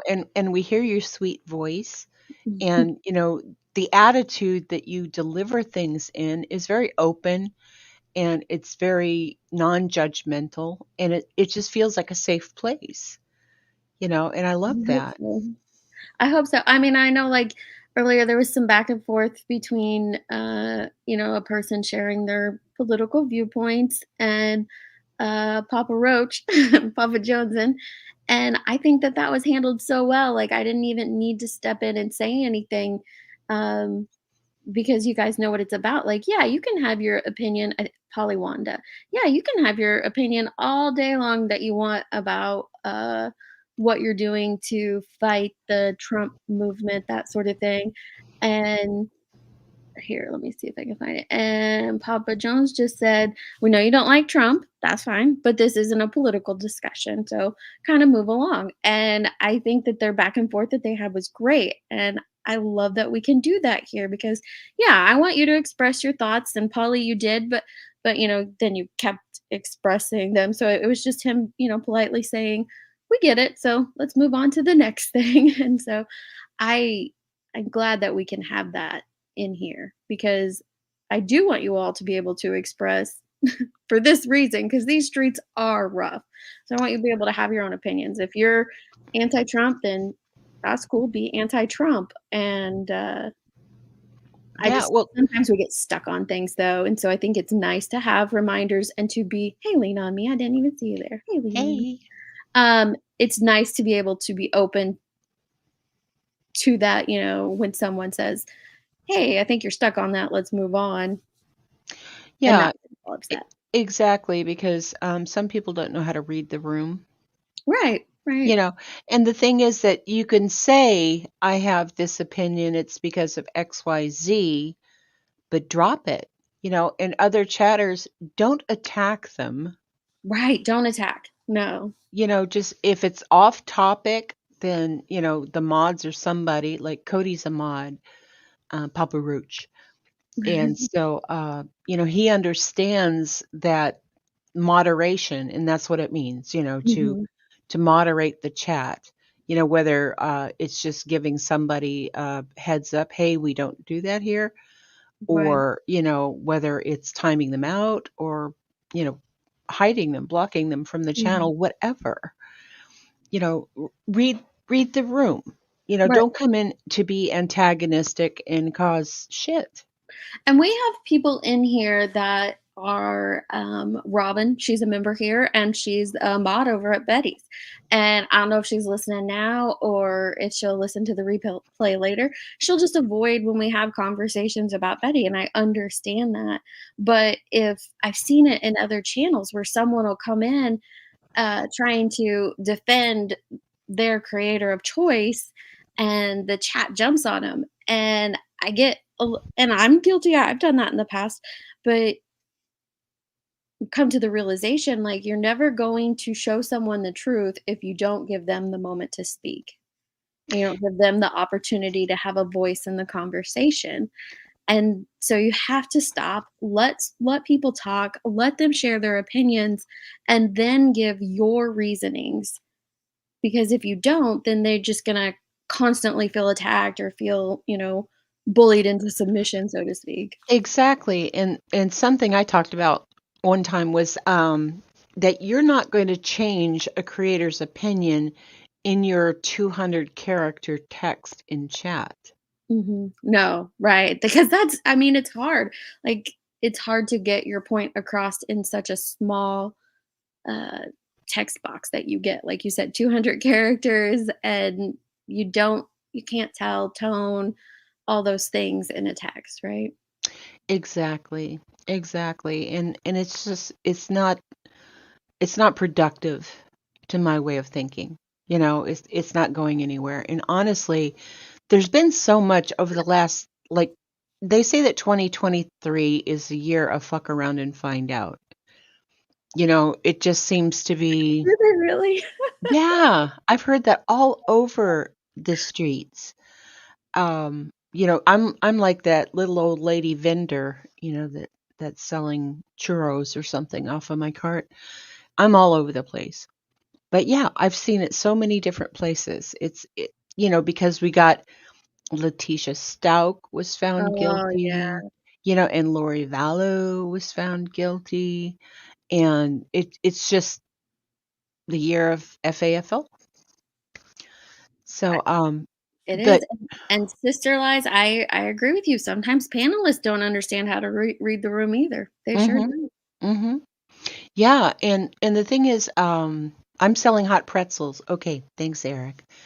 Um, the thing is that, it's one thing to interact with your chat, and speak on what they're saying and say, hey, that's a good point, or whatever the thing is. It's another thing to attack your chat, you know, and I think a lot of these other channels, if somebody doesn't agree with them completely in chat, the mods are told, block them.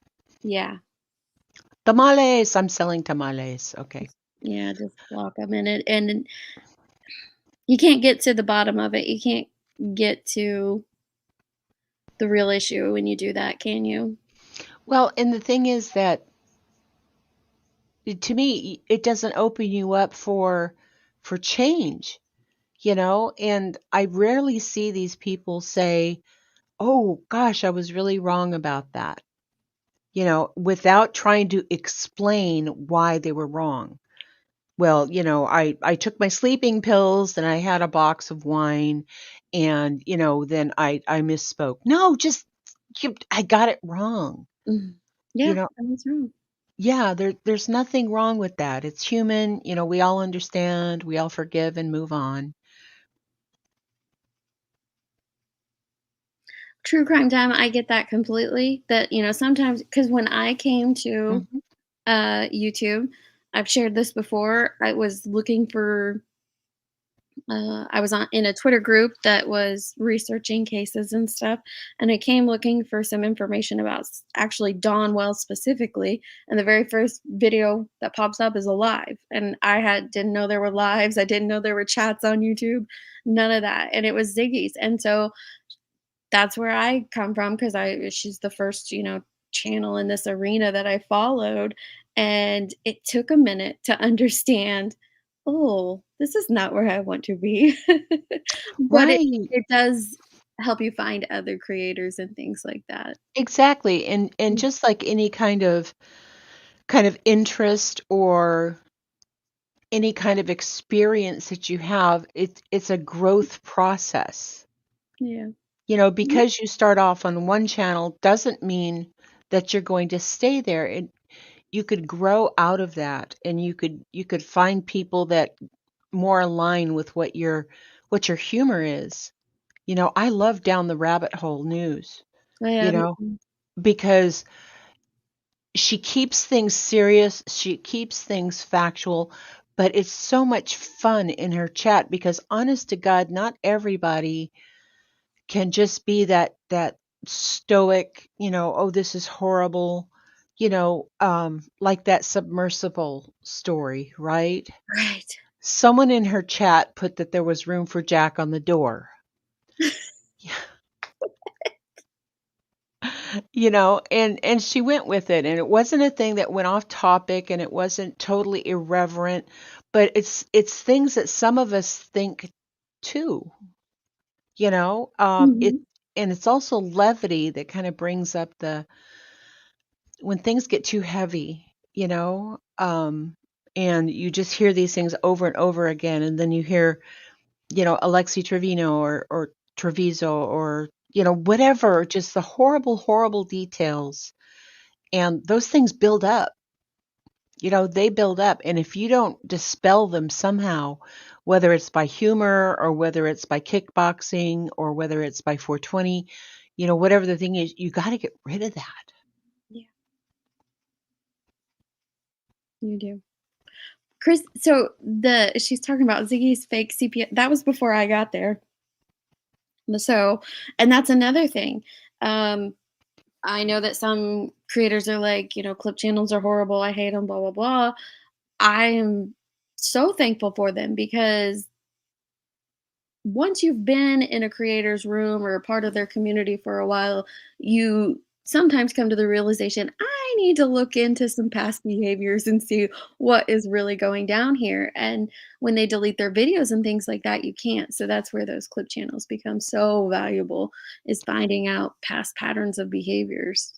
And Yeah, and also not only past patterns of behaviors, but current things that may have just slipped through, mhm. because Yeah, can't catch it all. some people toss out word salad, and and this is a stupid analogy, but that's what I'm known for. It's like, when I go to Olive Garden, I look for the pepperoncinis and the olives in the salad. I'll dig around and look for those because those are my favorites. That's what I take out, those two exact things. See, you and I would be perfect at lunch together. Yes.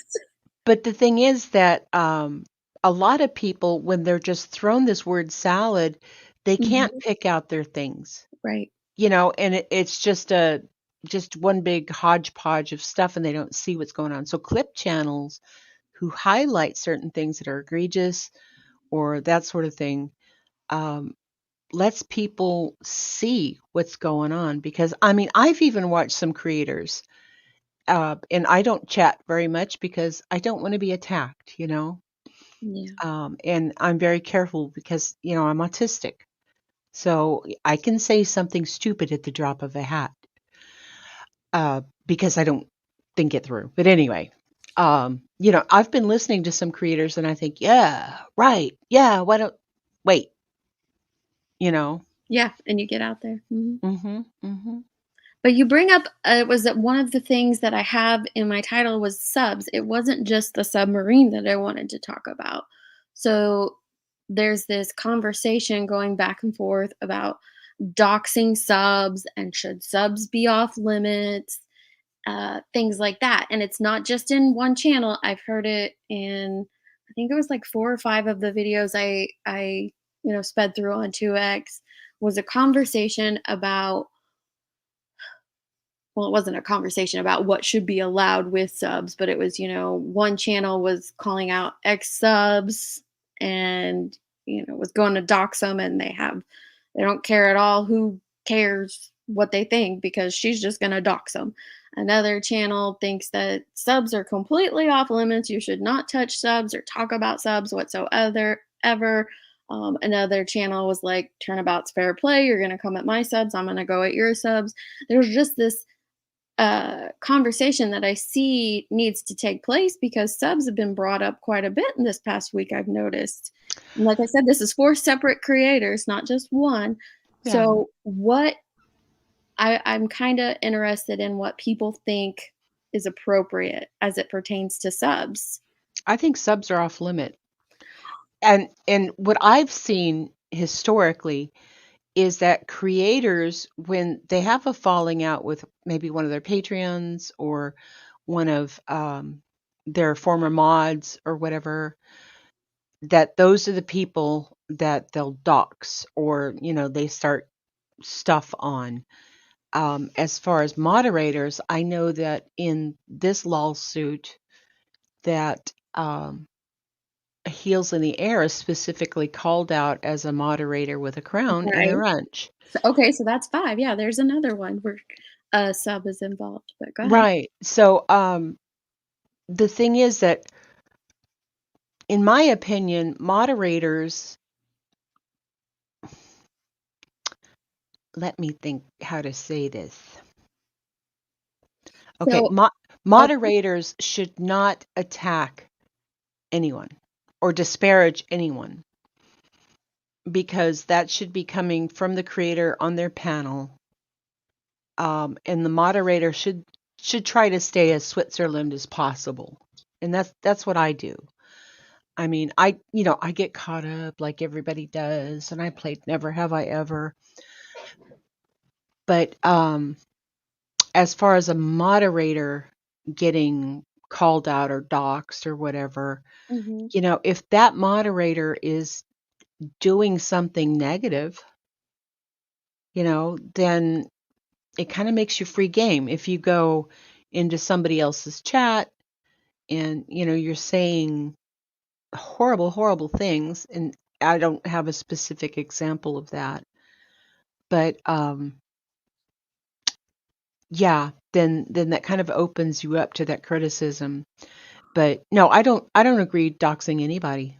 I Well, don't agree yeah, going real life anybody. I'm with that. I don't think anyone should go real life, even if it's a Mm-mm. channel I enjoy and they go real life. I don't agree with it. I don't think that you should be going real life at all. Um, but if we're gonna go to the conversation where subs and or mods, I think that there are different levels to this.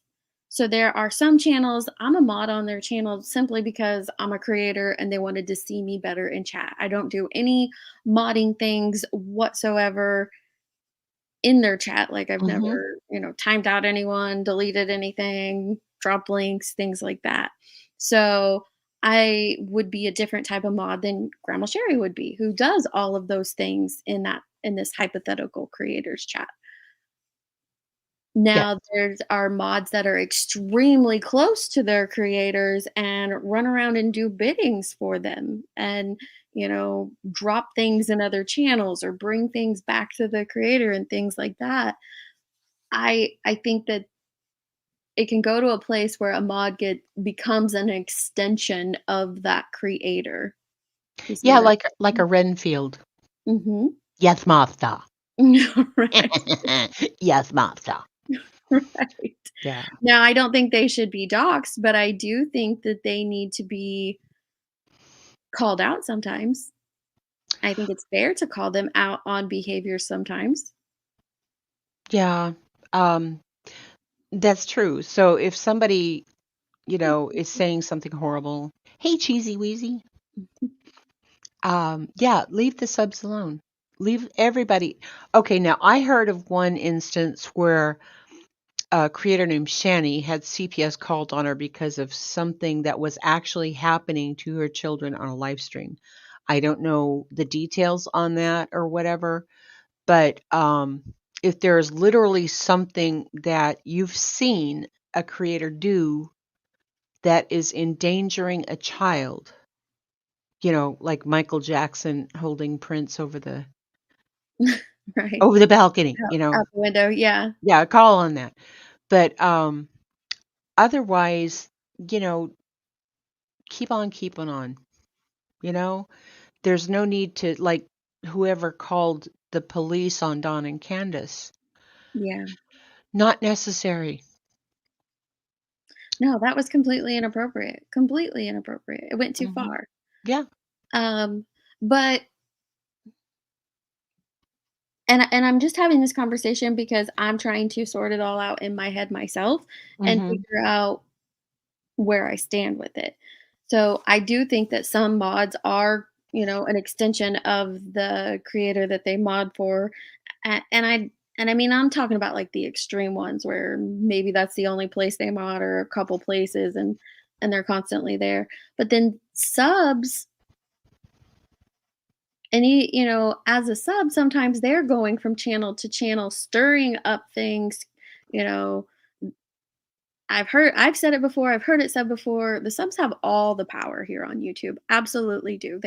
You control how many views a creator gets, how many likes a creator gets, whether, their content is something that is going to be pushed out there or not. So they absolutely do. And then there are subs that are out there, they're just putting in a lot of work and they're doing too much, in my opinion. Now, I don't think that that means they deserve to be doxxed. Not at all, because I don't think anyone deserves that. Um, Yeah. and there's those subs that are constantly up on panels, and the subs themselves also become an extension of that channel. Right. Like in this lawsuit, it says, they have some sort of ownership in that channel. Mhm. Um, anyway, Ms. Leah said something really really specific up here, and I think I lost it.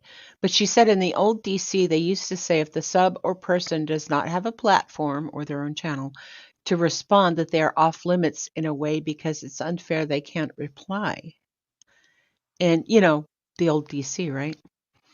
And then True Texan said there's also those with a white knight complex who feel the need to go full out all the time for a creator, and that to me is nuts.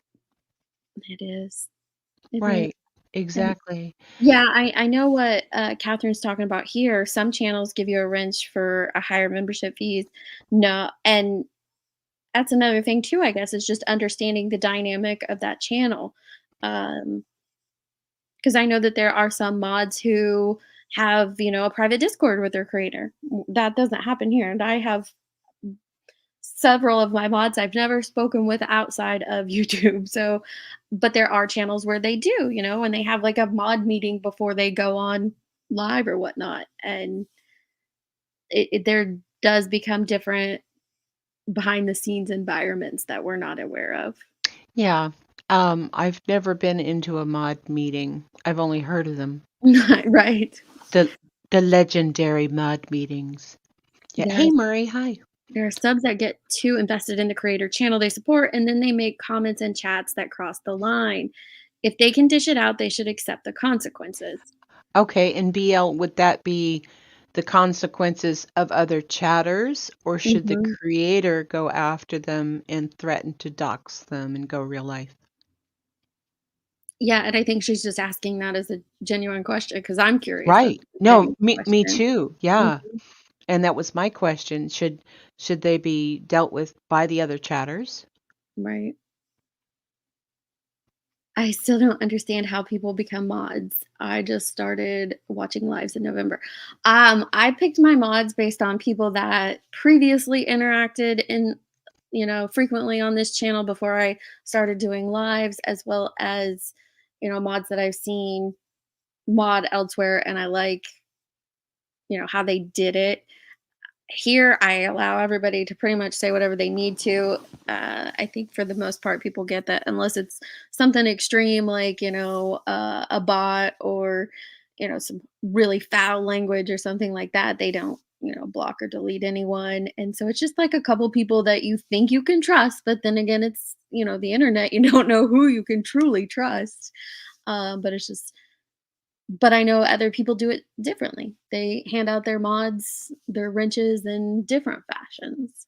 Exactly. Like, if you're on my this level Patreon, then you get a wrench. And I don't, okay, in all fairness and transparency, I don't mod 251 channels.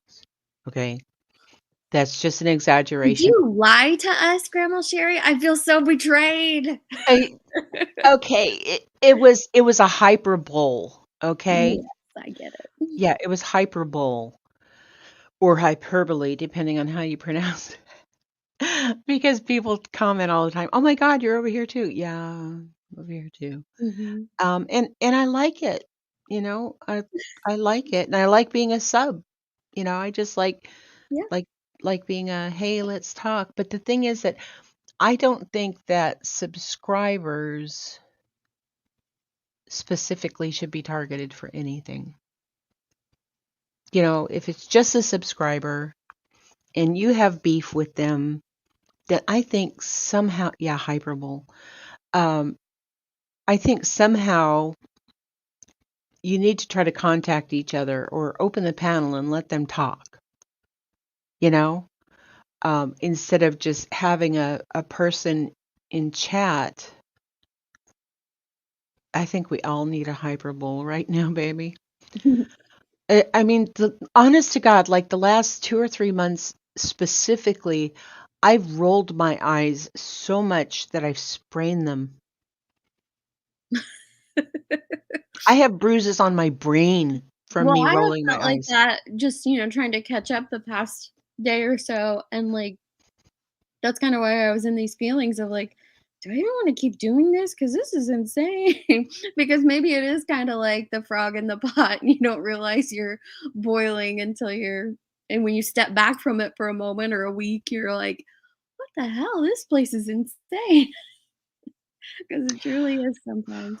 It is. It is. And it's a sad thing. And I have the BL cure-all answer for all of these situations. Mm-hmm. What's Want to that? hear it? Want to hear I do. it? Okay. Grow the fuck up. That is some pretty deep advice there, Grandma Sherry. You just expect and want us all to grow up. Yeah, act your frickin' age. Oh, if You only know, it were that easy. I know. If you claim to be an adult, then act like one. Of course, Mm, I, I, you do have control over what is happening in the chat, but some creators, like mhm. myself, I think that it's fine if you guys want to have back and forths and hash things out. Now, if there was doxing in my chat that I was aware of or a mod was aware of, then absolutely would expect that to be deleted immediately. Um, Sometimes it happens though on the sly, and you and mods aren't even aware that it's happening. If someone comes in under a name that you don't real, because there are people on here that use their real names. Like, I don't know if this might be their real name or not, and it could have been someone sneaking in as a dox. And so sometimes you don't catch those things, but I think for the most part, some channels allow like a completely wild chat because they want people to express themselves, and some channels reel it in really tight and say Yep. no, like that person that was talking about Trump earlier. Like, Mhm. I might not have the same feelings as them, but that's theirs and I want them to express it, and some channels would just be deleting that right away. And I think that's okay too, because that's what you're creating on your channel, right? Yeah, exactly. And some people want to go, to the gladiator fights. You know, Hmm. they want to see the lions eat the Christians. They want the WWE chair over the back. They want the body slams and the all the things. Yeah. Um, so, and it is the creator's responsibility. Yeah, that's the best part. But Me, I agree. I like that part. yeah, but and a lot of times uh the chat, especially when it's flying, if you have like 1,000 or 3,000 people in a chat and it's flying and the creator doesn't slow it down, I mean, there are some comments Mhm. that are held for review, and Yeah. you can either approve it so that everybody in chat can see it, or you can hide it so that the only people that can see it are on the StreamYard side. Mhm. And I know this because it seems like every chat comment I hide, B. Tim reads it off panel. Uh, don't ask me why.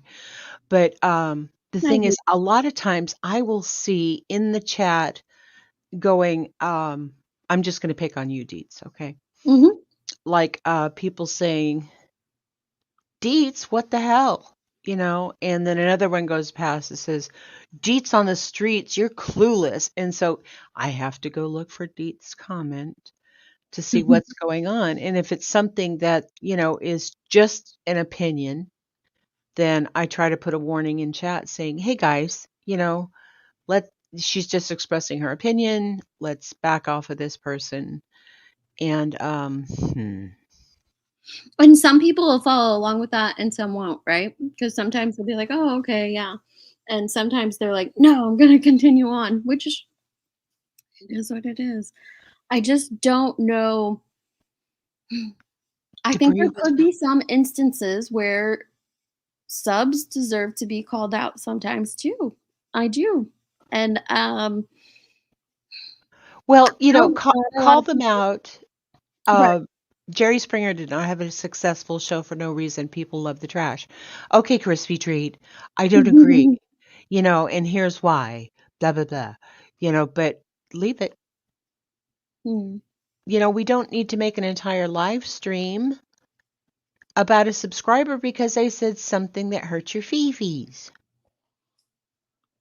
Thank you, Stifler's mom. She said a new presser on the submersible will be at 3 Eastern, so that's 2 here.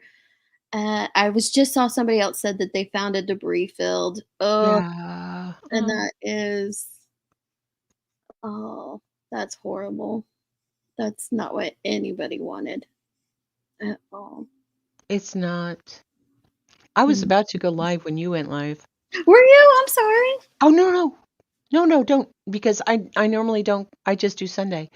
But Yeah, I don't care who people are in real life either, Grain. Like I don't see really where that's pertinent to much of what we do here on YouTube. no, and it's like, you know, I used to love the show Friends, right?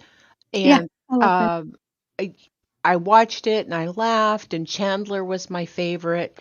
And then there's stuff that started coming out in these what do they call them, rag mags, like the National Enquirer and People and stuff like that, saying that the actor who played Chandler was like a drug addict and Right. was a horrible person. Oh.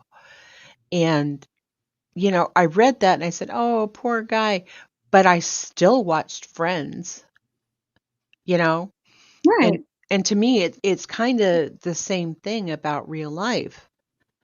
I mean, if somebody is not recruiting me into some sort of mafia organization, or in your case, Deets, the Illuminati. Yeah. Yeah. We are part of the Illuminati here, so Yes, yes, we are.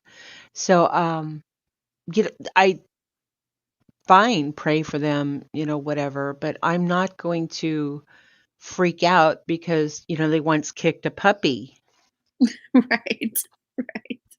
But on the flip side of that, knowing that a creator that you follow extensively once tried to strangle their spouse or other individuals, or I don't remember who it was exactly. So that does become helpful information to have.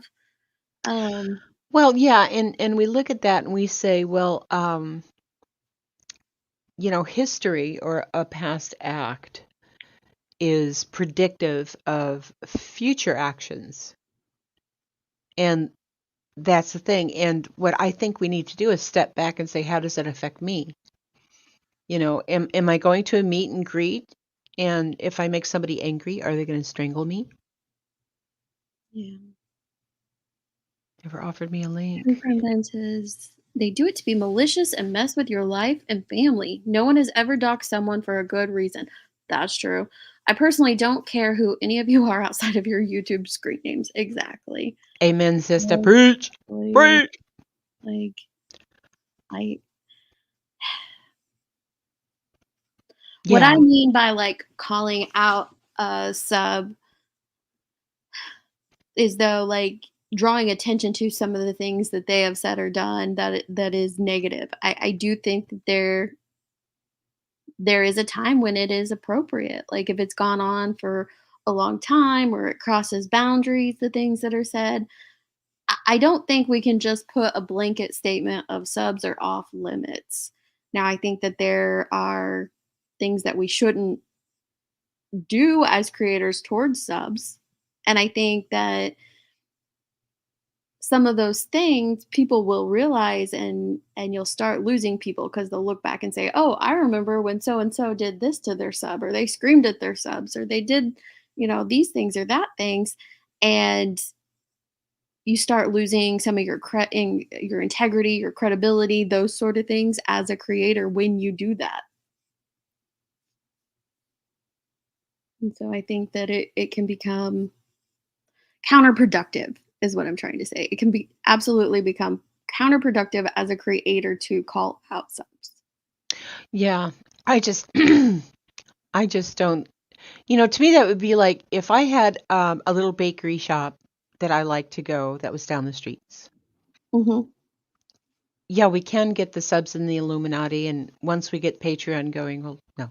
Uh, No Patreon here, but yes, we can no, no, get no. you It's just just being here right now, is kind of like having that concert wristband. one. Um,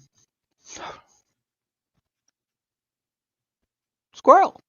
Mhm. Happens. What was Hey, I saying? Natasha. I don't know what you were saying.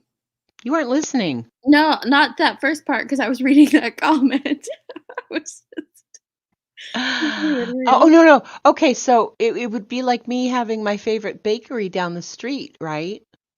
And I go there every day and we get coffee and I get bagels or pastries or, I just stand around and talk with Kyle.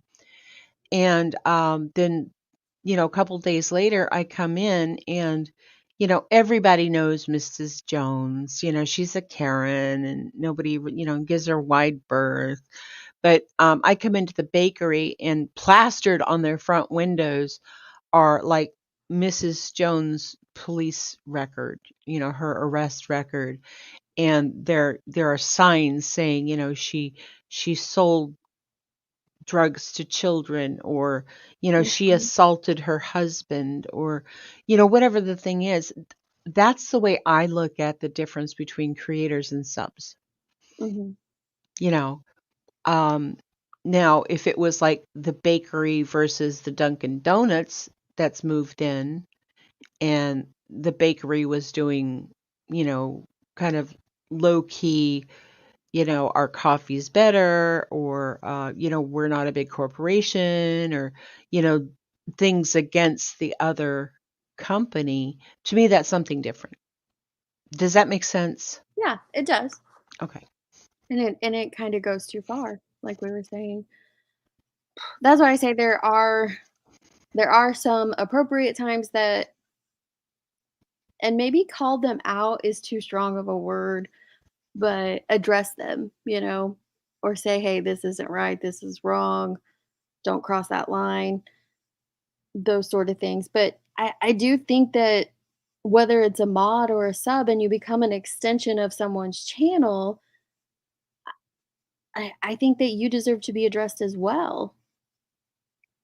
Well, yeah, but like I said, you don't need an hour live stream to show how somebody's comment, is wrong. Oh, Willow. I know he's so on. Yes, Willow, your coffee is something Mhm. special. Yes, I don't know anything about Patreon, but definitely be careful with your PayPal. Um, very careful because it does show who you are, Mm-hmm. as well as like your Cash Apps and things like that. Right. And there are some creators who take advantage of that personal information that they've gathered off of you, whether it be from selling you items or getting Cash Apps and PayPals and things like that. And so just be very careful and guarded with those things.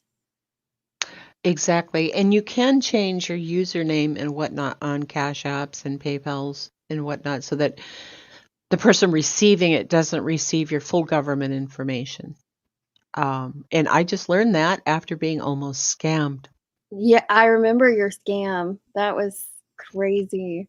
I wasn't scamming somebody. No. Somebody was trying to Mm, scam me. yeah, your email you got. That was Yeah. insane. And Eric, what about a creator telling her chat someone will pay big money if they can get a picture of another creator? I just think it's weird, personally. Like, why do you want that? Why do you want to show it? It just tells me everything I need to know about that person. Yeah. And I've seen those, like, somebody PI is going to give $500 for B Tim's information. You know, um, Really? And then I think, if somebody was stupid enough to fall for that, are they also stupid enough to think that person is going to pay them? I also think like, dang, that's all it's worth. I need a bigger bounty on my head than that. Yeah. Yeah, we had a sort of a backstage discussion about how much we should ask for, and where we're going to go on vacation with BTM once we gave it. Somewhere warm and with a beautiful beach. Yes. Always for me anyway. Yeah, well, palm trees, Always. Always ob- about the palm trees. obviously. Yeah, lock down your Facebook. You can also any social media sites, I would. And that's why, I know this person, I know it's not their real name, but like people who use their real name, please be very careful if you're using your real name. I recommend changing it. I remember Hazel. Mhm. It's not her real name, so I'm like, I'll No, use no, it no, as an no. example. Do you remember the show Hazel? No, I don't remember. I've never seen a show called Hazel. Psh, fine. Lean on Me says, I don't like when the creator threatens to release really bad things when in reality it's a speeding ticket or something, but the viewers think it's truly something horrible that she's threatening. I've seen creators do that and they'll like pump because that goes back to the drama. Drama sells. Drama brings in likes, brings in clicks and views. And but you have to make things 10 times more dramatic than they truly are. If someone's gonna release Deet's criminal record, I'm just gonna let you know it's gonna be pretty boring because right now it's standing at 1 traffic ticket. So that's it. Oh, do you remember Athena? And there was 2 Athenas at the time, so I might get the last name right. Brownfield, the one Yeah, with the FedEx driver, yeah, Brownfield. right? Yeah, yeah. Okay. That's because we're old, Hazel. Yes, but and people were pulling that suspect's record, and they were so disappointed because he had things like, he got a ticket for an expired registration and for Mhm. driving without insurance proof. You know, really, guys? Yeah, he really didn't have any because people were like, and I need to look into that because I don't think that their lawsuit towards him or towards FedEx is probably gonna go anywhere because there's nothing in his background that would indicate, what he did. There was nothing in there. Exactly. And there was nothing to incite the violent mob with the pitchforks and torches. Mhm. Because if like Oklahoma 6 guy, whatever his name was, um, you know, Right. people were able to just rally around that with the pitchforks and torches saying, why was he let out of jail? And he got it wasn't good behavior. He should have been in there and this would have never happened. And we just whipped into a frenzy over it. Mhm. Yeah, because there wasn't like I don't know. They just have to amp it up. They do. They just amp it up. And Willow, that's what I'm trying to say. And maybe I'm not I know I'm not articulating well today, but there is a questionable gray area. I agree with you when it comes to subs and mods that, like he said, if I'm on a stage, be it a musician, stand up, etc., and you heckle, I'm allowed to swing back. Chats to me are kind of the same. I, and I do agree. Yeah, but Willow, you don't include that as part of your set for Right, that's the true. the rest of the night, or for a permanency. When Kyle was calling me out and called me a big duty head, you let it go. That's my point. True crime, I don't have an email from you, hon.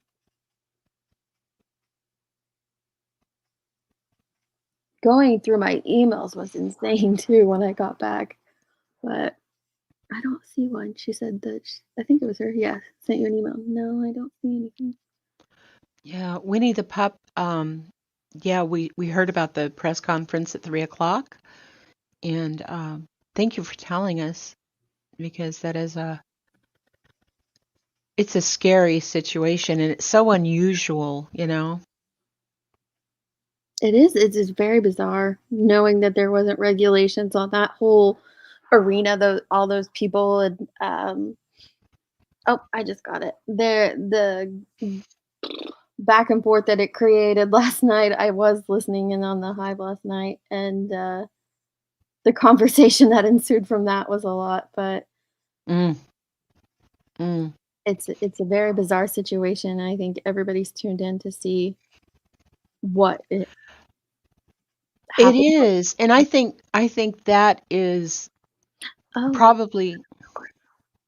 Oh, go ahead, Grandma. Sure. no, 4-year-old female kidnapped in Springfield. There are so many. There's like a Springfield in every state. There is, which is why I think the Simpsons chose it as their town name. Mhm. Yeah. I can't Yeah. remember what state won for that. I think it was actually Ohio that like there was a do you remember there was a Yeah. big uh, Hmm. Yeah.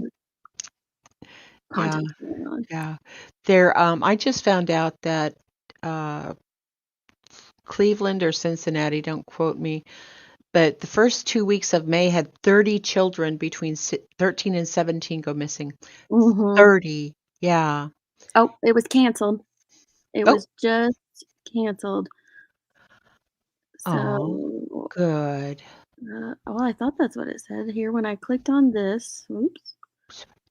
It said, yeah, Amber Okay. Alert canceled after she was found safe. So, yay. I like those. Well done, Deeds. Well Yeah. done. Thanks. So we got to the bottom of that one quick. Whoa, yes. Put our superhero capes back on the hangers. Cortana Gonçalves, what was her name? She's a beautiful little girl. Aw. Thankfully, her alert has been canceled. So we don't have Yay. Yay. It's crazy. It's crazy how many go missing. Yeah. Okay, I see. True crime dying. Every 3 minutes was the last calculation. You know, when I was a kid, my mom used to put me in a harness and a leash when we went out shopping. Mm-hmm. Yeah. Yeah, or like I had one for my kids. We didn't really use it a whole lot, but it was one of those like backpack. Like they wore like a little monkey backpack, and it had a leash on the end of it. Yeah, exactly. I mean, when I was growing up, we didn't have, like fabric and stuff like that. So my mom would just tan the dinosaur hide and wrap it around. No. Yeah, but that's a fancy thing of a harness and a leash.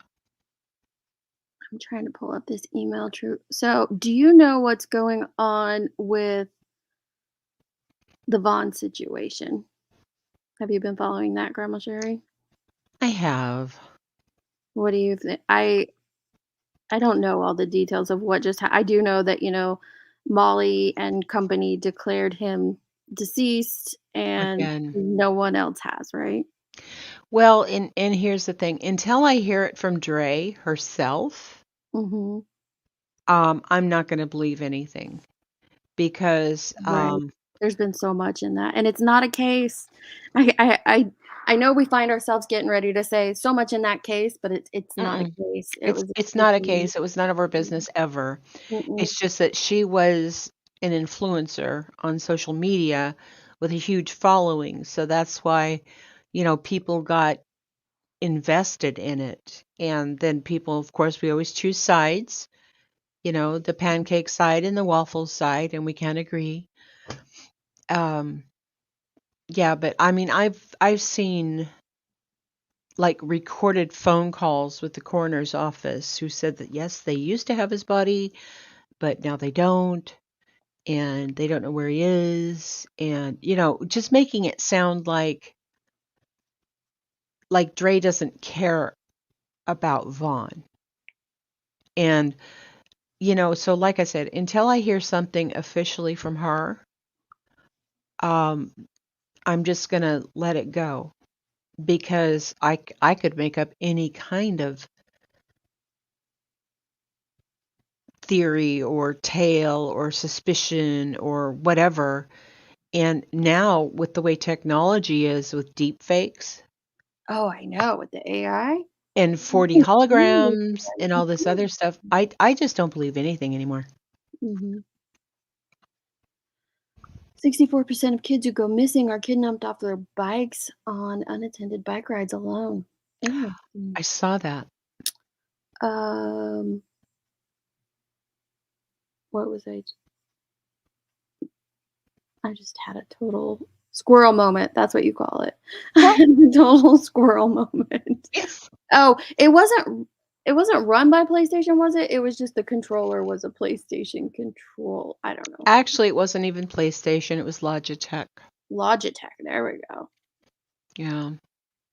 And for those of you who are really concerned, I think the only thing they got from Camper World was the overhead light. Oh, really? Okay. Mm-hmm. So True Crime Dime thinks that this is the only thing that Dre has said to address it. And let's listen to it because she thinks there's some clues in here that he is alive. So let's see. Okay. Acai bowl. So good. So if I have a little bit of stuff on my mouth, that's why. But I just kind of wanted to talk about comments like these because they're so shocking. And mouth, that's why. The comment says, "Is he alive still? I have been following for a long time and can't get a straight answer." So that's what the comment she's replying to is. But I just kind of wanted to talk about comments like these because they're so shocking. And I don't think people even realize just how insensitive it is to ask that. Like, you allowed the internet to desensitize you this much to where you feel like it's okay to ask a question like this. What if he had? What an awful way to ask and find out. We're not cartoon characters. We're not reality TV stars. We're not video game characters. We're real people. What an awful thing to ask. But I also don't think that even saying this is going to help people because they are just that desensitized. Mm-hmm. Yes. Preach, Dre. Mm-hmm. Let's see, what else did she said in here? True Crime said that she thinks he's home because Dre has a big massage chair she just bought and leg compression machine. So that maybe he has moved to home health care. But I get what she's saying here too, is like, it's not our business. No, it's not. A couple creators tried to make it a big deal and make it everyone's business and make it a big thing. It's horrible. That whole situation. Yeah, we just pray for Dre. It's been, With the submersible, the Titan, the evidently a lot of military, literal submarines and whatnot, there are things on them that are run by those wireless controllers. A lot of the drones that they use and whatnot are used with wireless controllers like the PlayStation or Logitech or whatever. And I just heard that Ukraine is actually buying drones like off the shelf to use for delivering supplies and for dropping munitions. So, we can't totally look at everything and say, oh, poo poo, that's hokey. no, I agree. And I agree with True Crime Time here. Yeah, the what if he had? Yeah. But like she's saying, but she is a figure that shares so much publicly. I hope it wasn't a situation where it was one of her, genuine subs asking out of concern, but I do think she's being respectful. Like, it's not your business. What if he had passed away? I just feel like as much as she's updated people, she would update that. And she's also realized what a circus this whole situation has been around her family and her family's story, because it's their story. Well, yeah, but I mean, she and Vaughn used to do those skits where they were old people, or he would be in the videos while she was cooking, and they dance, and even her kids. And the thing is, very open in public. Yeah. that when you put yourself out there like that, you have to realize that people get invested in your family and they become emotionally involved and attached to them.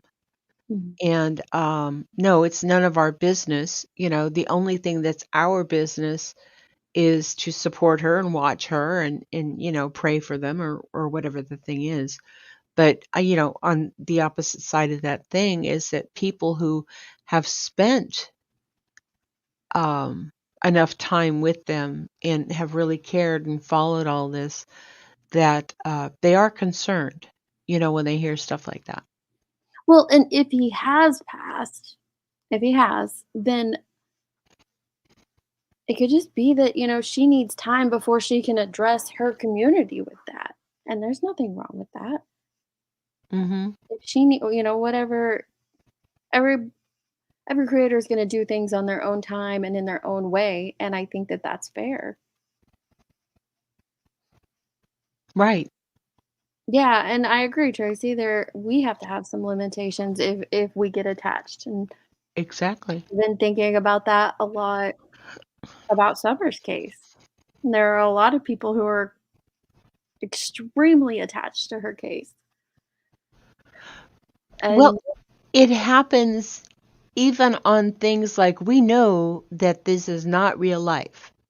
Okay, like Yellowstone or Anarchy or The Walking Dead or whatever. We want to tune into the next episode and they give us a cliffhanger at the end of the season because we are invested in those storylines. right. But this is but like these cases though, they're not storylines, they're real. And the creators that leave you with a cliffhanger or try to connect things that shouldn't be connected or aren't connected at all to continue the story, to continue the chats and things like that, you're trying to turn a very real, very traumatic case into reality TV. Yeah. And that's where I think we do need to draw the line. We need to understand the difference between, a case that we're involved in, even if we were involved deeply, like going out, putting out flyers and attending vigils Mm-hmm. and, printing T-shirts and doing all that stuff, that we have an investment in our efforts and our emotions and our money. But at the end of the day, Summer is not my granddaughter, Mm-hmm. and at the end of the day, I have no right, no investment No at ownership. all. Yeah. Yeah. We don't have ownership of her. Mm. We start to cross a line, I've noticed, and I'm guilty of it myself. So I'm not like pointing a finger because, there's that saying when you point a finger at someone, there's four pointing back at you. And that's absolutely true. And I don't have ownership of her. And that's none of us do besides her, parents or I don't know about the state, but, we don't, she's not our child. And we have to remember that there is a line. And sometimes we have to pull ourselves back from that line because it's one thing to want to correct misinformation, to share a case, to tell their story, to let, you know, their voices be heard because they don't have the opportunity to do that themselves, and another to scream from the rooftops that, this person's out of line or that person's out of line in relation to her case. And I'm Yeah. trying to express this without, like, offending anyone, and it's very hard to do so. No, I totally But understand what you're saying. This is real life. it is. It is real life, and I think we need to take a step back and recognize that because, going back to Athena Brownfield with the FedEx driver, I mean, thank God they found her quickly because people were going after that stepmom like she was Letitia Stout. Mhm. Oh, stepmom did something to her, blah, blah, blah. Can you Yeah. imagine if they hadn't found Athena? I mean, we might have people outside yelling at her with Well, a they were bullhorn. already starting to drag the stepmom and the dad because they had just found some of the dad's social media accounts, and they were really getting ready to run Mhm. that man through the ringer. Yeah, exactly. And so I don't know. There needs to be a playbook. And of course we would never agree on what needs to be in the playbook. You're right, it was Athena Strand, not Brownfield. Brownfield Oh, was sorry, sorry. another. Yeah, You're right, sorry. Wildflowers, thank you. I was wrong. Mhm. I was wrong. Bless me, Deets, for I have sinned. You're fine. But I do think that I think it's appropriate to want to share her story, and going back to Summer, to share Summer's story as accurately as we can. And it's hard to do so with her story because there are so many people online injecting themselves into her story. And driving narratives and, side chats and side dialogues and things like that. So it's hard to keep on track when there's, new people stepping into this true crime arena on YouTube. It's very confusing for them as it pertains to her story and her case, because there has been so much thrown out there. Well, the Idaho 4 is going that direction too. It absolutely is. It's becoming like, I didn't know what Watts Island was. I wasn't a part of it, but I've heard all the stories, and it sounds like that's the way it's headed. Watts And Island is alive and well. I've heard. I've heard. It's terrifying, absolutely terrifying. And so, Summer's case will be, if they find somebody, there's going to be somebody somewhere that's going to Mhm. do a stream that says they got the wrong person, or there's more more people attached, and they should have done this and they should have done that. Mhm. And the thing is, guys, we need to realize that we're going off of information that we get from media and YouTubers. Right. Okay? There's so much more that the police know and have evidence for. We hope they do, right? Exactly. And the thing is, I couldn't watch all of Letitia Stauch's trial, but and I knew Mhm. some high level things about what happened. But then when I heard the details Mhm. about what the police found as evidence, I was blown away. It's kinda how I felt when I read through the arrest affidavit for Oakley Snow's case, because here we were, I was just the day before putting together a video saying, "Hey, people need to be advocating for her case.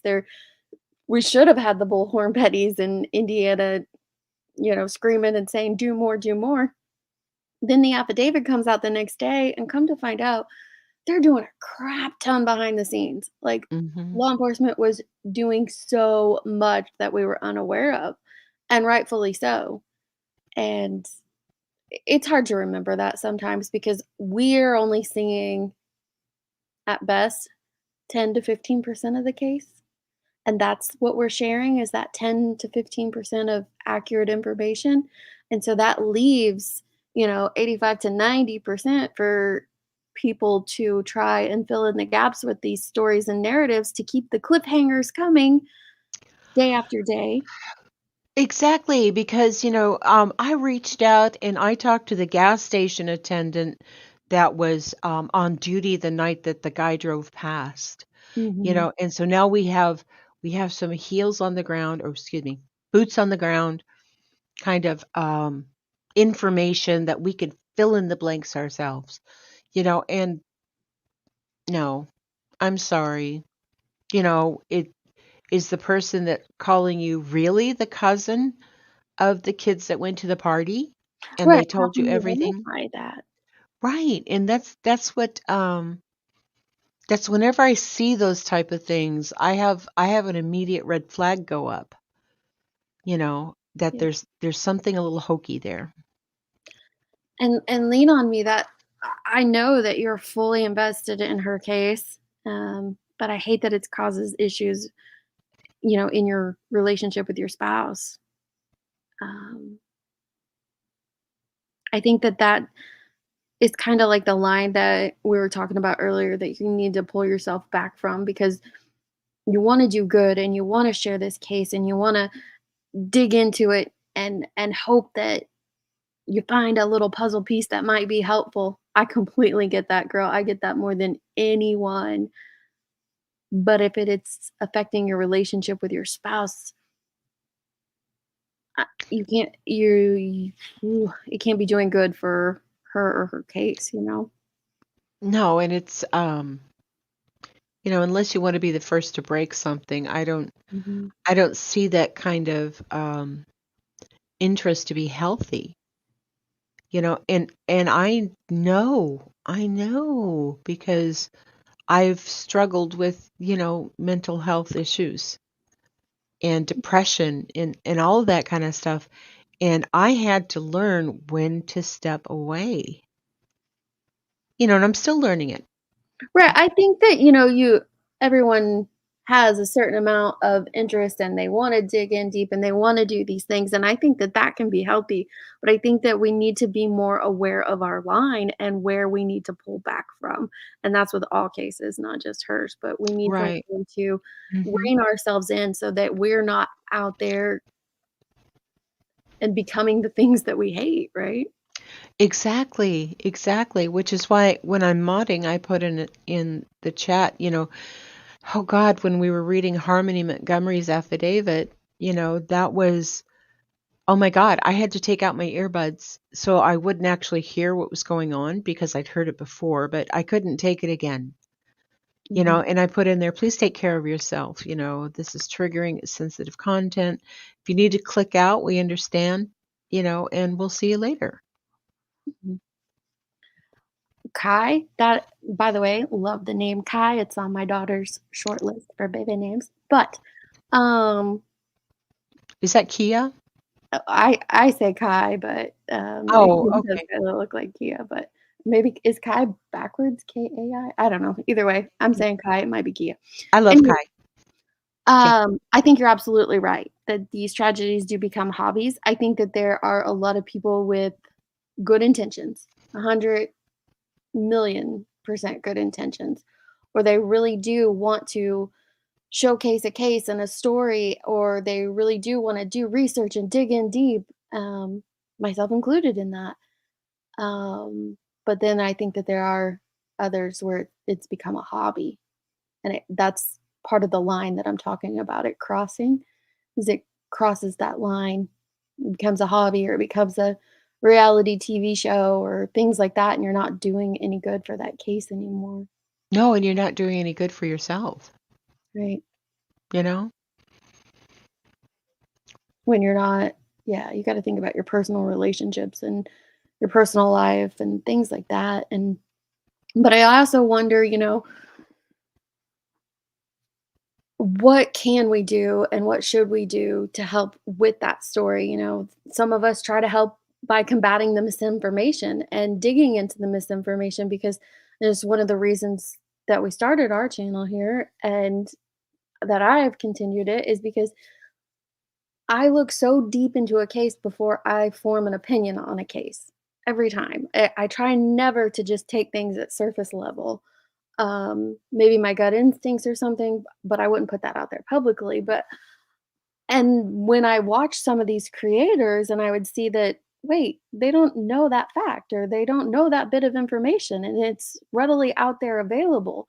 And so it made it easy to clip that. But I think I'm just kind of having a gut check moment of why I got into creating and what I love about it, which is sharing these cases and sharing their stories. And so maybe going back to those basics of, sharing the story and sharing what is truly going on is needed, because there's so much in her case here on YouTube that is inaccurate. It's drama driven, led by others.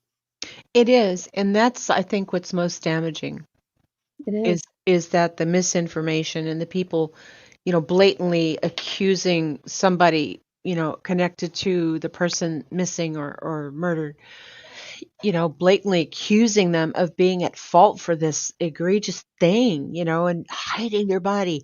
And the thing is that as we're in true crime, Hmm. we actually go through and we've heard all the things. We've heard all the details. We've heard the stuff where we said, no fucking way did that happen. But oh my God, yes, it did. Right. And so, like I said, we just need to step back. We need to step back, and if it's affecting you, if it's affecting your relationship, if it's affecting your sleep, if it's affecting your mental health, if you're feeling yourself getting depressed or isolating yourself or whatnot, whether it's YouTube or a specific case or whether, Hmm. it's old episodes of the Vampire Diaries, step away, stop, you know, Absolutely. stop. Your body and brain are amazing and can heal themselves so well. Go touch grass, take a vacation, all the things. I agree. Yes, And deep I agree with breathing. Nicole here that, there isn't enough credible information out there in Summer's case for any of us to effectively discover relevant puzzle pieces. I agree. Um, what I'm trying to say, though, is that there has been so much crap put out there in her case specifically that people believe those things to be fact when they're not. They're not at all. And some of them are creators and some of them are subs and things like that, and you can't even change their mind because they're so dead set on believing that this piece of misinformation is fact because they believed it for so long. I mean, how do we help with that? I don't know. To me, it's like an addiction. It's like an addiction. I actually woke up at 4:30 this morning. And just the call of nature. Yes, Spudler gifted Thank you, memberships. Spudler, for doing that, love. Thank you, hon. She's a sweetheart. She is. She's the Um, and so it was just call of nature. But when I looked at the time, I thought, oh my God, they have a half hour's worth of oxygen left, best case scenario, right? And I thought about staying up to, check on the updates and see what's going on. And I had to tell myself no. It's not going to affect what's happening to me today. It's not going to affect my breakfast. It's not going, there's nothing that I can do about it. I don't own a deep sea ROV. right. I don't own a media outlet that can break the story. So there's that line, that line that we need to learn. Yeah, we do. And like I said, myself included. Hey, Brittany, how you doing, love? I have a question for you, Brittany. If we can switch off of Summer's case for a second. Here, let me read this real quick. Summer people heard someone say something inaccurate 2 years ago, and you can't change their mind now. That's true. To them, it really happened, and it's fact. Mm-hmm. And then you have, so many people shouting the things from the rooftops pertaining to her case. Like they're just so adamant that it is accurate when you can prove it's not. It's so crazy. Yeah, Willa doesn't think we can change that. Yeah. A lot of misinformation is merely interpretation, in part because people like running with the D. That's true. Some are just idiots and can't distinguish between fact and opinion. That's so true. Exactly. I was trying to remember Freud saying in dreams, sometimes a blank is just a blank. What was that? Maybe I can look it up. Mhm. Anyone? But Brittany, if you're still in here, right before I left on vacation, I saw somebody did a live about you, and I was like, what the heck? Why is that person talking about her? And I hope everything's okay. I didn't Yeah. I didn't watch it, but I saw the title. Or I think somebody sent it to me. Oh my goodness. Okay, yeah. Sometimes a cigar is just a cigar. There's no hidden meaning to something. And that was Freud saying that when everything to him was sexual. Say that one more time. Sometimes a cigar in a dream, right? Sometimes Mhm. a cigar is just a cigar. Yeah. There's no hidden sexual meaning to it. It is what it looks like. Mhm. Sometimes we're trying to make things that they're not.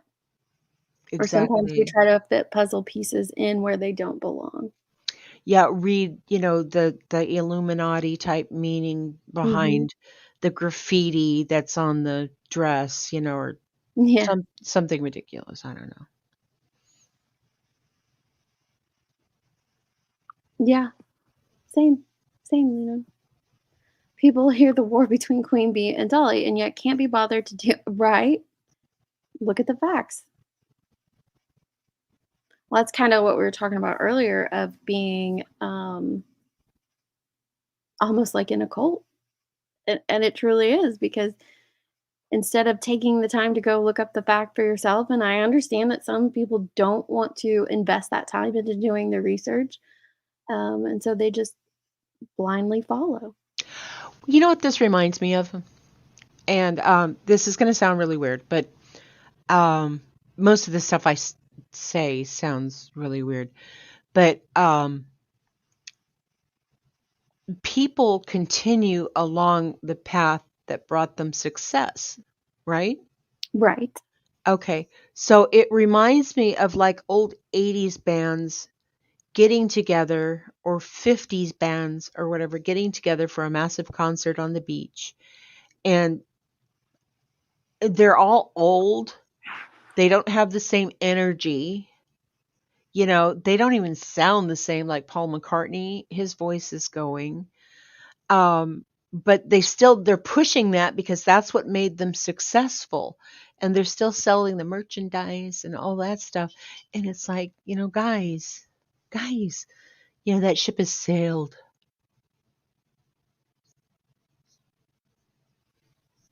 Yeah. Daily content for 2 years. Yeah.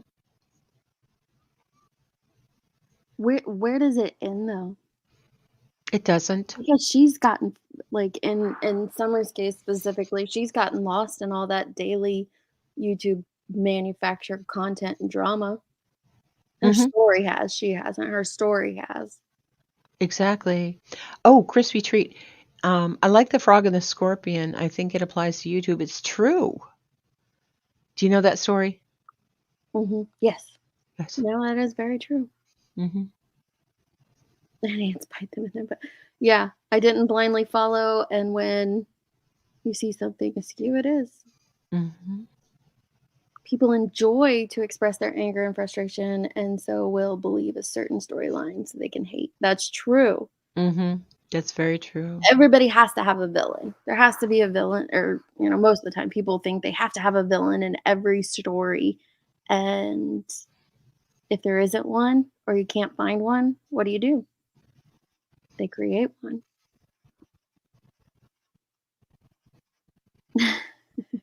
It's fair use. Right. Opinion editorial. Yeah. And then what happens when they end up wrong? Do they correct that? It's a little, if it is, it's a little tiny, itty bitty small print down on page 39 that, is underneath the ad for Porter toilets. It's nothing, it's not as blatant in public as it was to state to begin with the error. It's just a little, oh yeah, I'm sorry.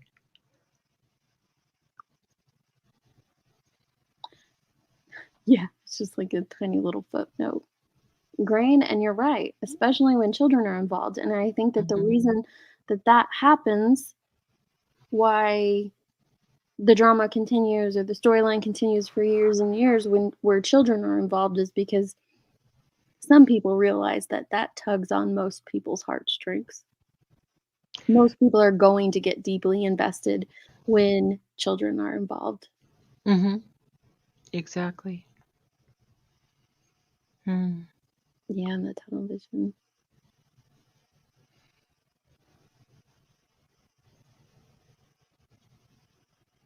Do you measure success by the depth of your low? Oh, Lord, I hope not. Yeah. I love Paul McCartney. I'm a Beatlemaniac. But I'm honest enough to say, yeah, dude, you don't sound like you used to. You're right, True Crime Dime. It is in our DNA. Storytelling around a campfire has been recorded since the beginning of humans, the oldest tradition in the world. Yes. And what were the stories that we love to hear? Were the big Sasquatch that came out of the forest and ate Kyle.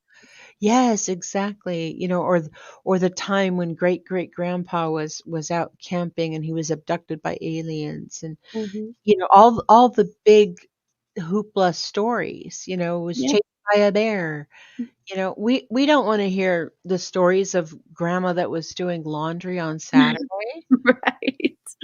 Oh, I remember our family traveled a lot as Oh, sorry, I got a picture of little Red. Oh, hang on, let me Really? the feed. Aw. Oh, an update. Her feeding tube is out. We are steps away from her being home. Oh my God, she's Oh, here without her feeding tube. that's awesome. I know. Sorry, I just got that and I had to look. Oh my gosh, I'm so proud of her. She's doing so good. Deets Bean's coming home. Yeah, it's my daughter's best friend and she's like my second daughter. Yes, So we're adopted so daughter. excited. We're so excited. Anyway, our family travels a lot now, but we traveled a lot as kids. But my family did like camping trips and traveling across the country in campers and things like that. And I remember when I was 9 years old, we were at Yellowstone, and I convinced my parents to let me buy this book called Death in Yellowstone. Oh, good idea, yeah. Right. I cannot believe my parents let me get that. But I did. And actually, the author was there that day and even signed it because it was a park ranger that wrote it. Okay, that's And cool. yeah, it was really neat. And so we read some of them, as like campfire stories. But that's probably like one of the my first injection into true crime is reading through those stories but you're so right. It's that we like those moments a lot more than, grandma's getting coffee and that sort of thing. Right, and then grandma put two spoons of sugar in her coffee cup and, Mhm. who cares? We wanna know about, why is there a staircase in the middle of the national forest that doesn't go anywhere? Right. Right. You know? Why? Deetsy baby, I love spending time with you, but I'm gonna jump down, All sweetheart. right. Thank you, Grandma Sherry, for coming up. I appreciate it. Yes, I love Yes, spending time ma'am. with you. Have a good one. You too. Love, love. Love, love. Bye. Bye. Ernie Shell, the biggest known grifter with predator hunters, was the name of his pretend job. Yeah, because it's that kids. It's the attachment to kids, and Spudler's right. Children have been weaponized. They go after people whose kids are missing and threaten others who have children. If I had children, I would not be here. But I'm not. You're right, Spudler. They're weaponized on multiple fronts. We see creators using. Let me stop sharing this. We see creators using children against their ex mods. We see them using it against their subs. We see them using it against other creators. We see them weaponizing children in true crime cases and things like that. It's a lot because they know children and their stories, they tug on our heartstrings. Grain deeply invested in the child and seeking justice and accountability for all involved. Yeah. Yeah.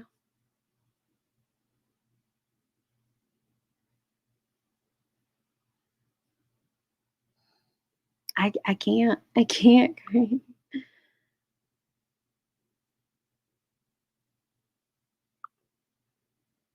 I know what you're talking about. You're talking about scary stories or something like that.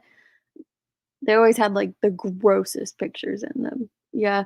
And I remember the story about the girl who had the no, I think I remember one where she had a spider, I think like in her ear and lay eggs like in her ear or cheek or something. It was creepy storybooks, but yes, those were crazy. So when a child is involved, people use that to justify their way overboard behavior. Willow, you are 110% correct. I have seen people on this platform say, um,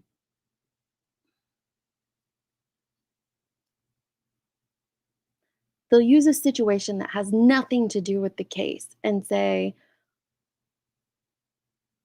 if you care about this child in this case, then you'll show that information. Accuse people of withholding things and saying, if you don't tell me this, then you truly do not care about this child. We'll cut them down for it. It makes no freaking sense. Why? My question to those creators is, why are you weaponizing that innocent child? It wasn't Goosebumps, it was something different. My husband was really into Goosebumps and still has, like, a bunch of them from his childhood. It wasn't that one, it was, like, Scary Stories or something.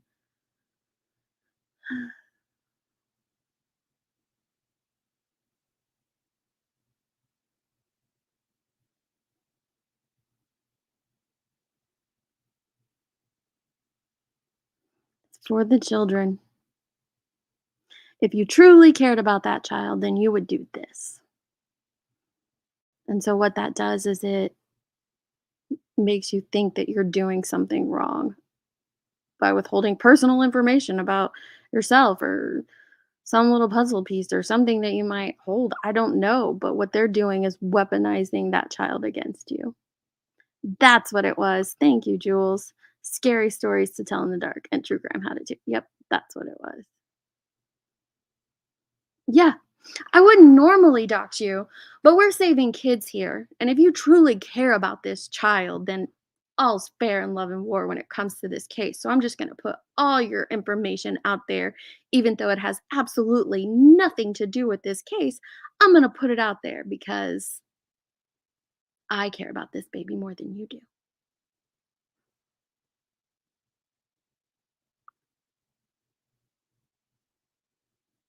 How's that right? How's that meaning you care about them more? What's that doing for that child or that case?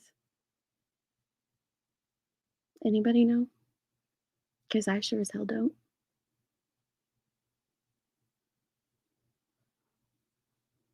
Hey, Hakab. The goosebumps or the scary stories to tell in the dark? The scary stories, what the goosebumps I thought were interesting and funny because they're extremely fake. But the scary stories to tell in the dark, those got really creepy. Really, really creepy. It is sick, Nicole. It's very sick. And tells me everything I need to know about you. I don't have to dig deeper. I don't have to look into a background or any of those things. When you use a case, when you use a child to attack people, it tells me everything I need to know. I agree, Spudler. Absolutely disgusting.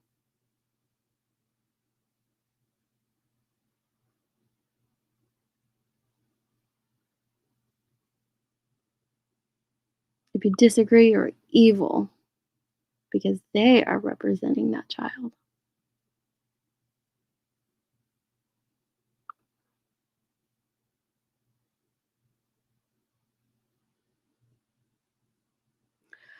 And it's just observing all of these things and watching all of these things just have me not second guessing, but just kind of wondering, where should I go with this? What should I do? And I think that sometimes when we do lives like this, they get way sidetracked and I love that. I have 4 tabs up here open that of the things that I was going to talk about. We didn't talk about any of them. That's fine because that happens and it's still great conversation and it's a good time and I enjoy it. So I think that that's why for more important things, I think I need to make videos though because I don't get sidetracked and we don't have that happening. And so as it pertains to Summer's case, I do want to make videos. I've never made videos for her that aren't clips of someone else. But I'm curious what you guys are curious about. Are you curious about the facts or are you curious about correcting misinformation? I'm curious what at this point, 2 years later, what you all are still curious about. Hey, Nikki.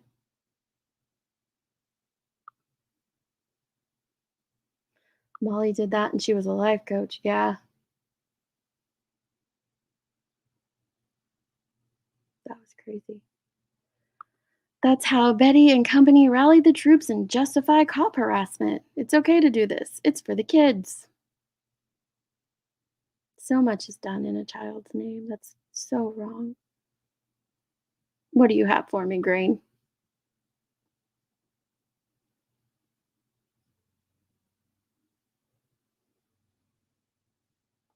I agree, Swedler. I like it. I like it, all the places that we've went today. You think facts and correcting misinformation? Fred Hill. You want to know more about Fred Hill?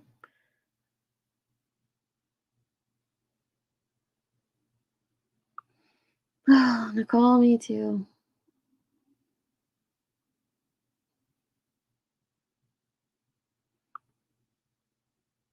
If you're working on the factual timeline for summer, then all it is what the has out on the TBI newsroom, and it's not much. Summer Wells went missing from her home in the 100 block of Beach Creek community of Hawkins County in the afternoon. Around 6:30, although we found it to be like 6:28, a dispatch was sent out about her. TBI and FBI have said that her case is outside the norm. There's no proof of an abduction or foul play, and there's the extreme likelihood that she wandered away from her home. That's it. There's the factual information.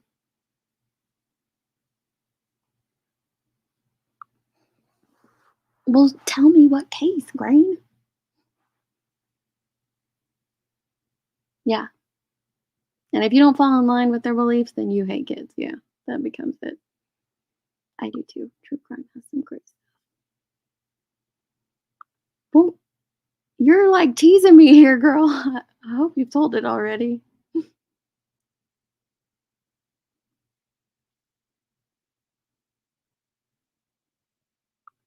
Every that's a lot of people that go to jail are saying that.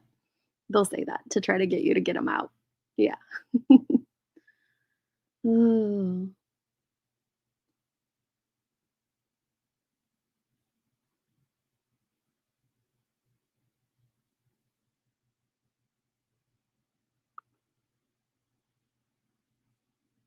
I have a pretty detailed timeline, love, but yeah, I'll look at it.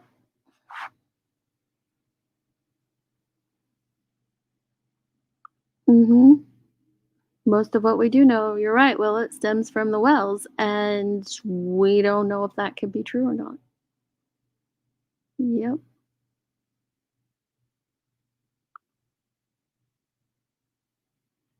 I know. Would you just come up here already and tell Oh, wait, she sent me an email. Alright, let's see here. What do we got? What do we got?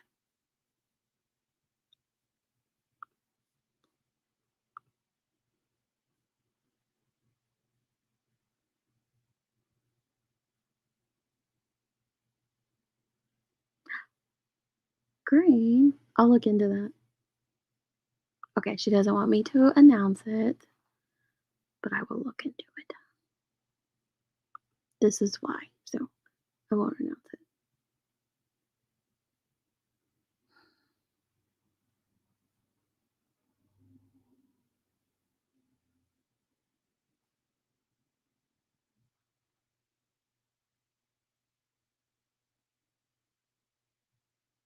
Yeah. I mean, I get what you're saying. There's a lot that you oh my gosh. I have 2 notebooks full of things from Summer's case. It's insane. It's overwhelming.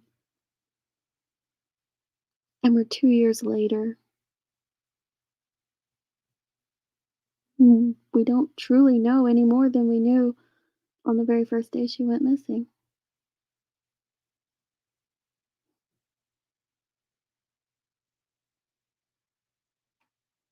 But we sure as heck know a lot of drama on YouTube about it, don't we?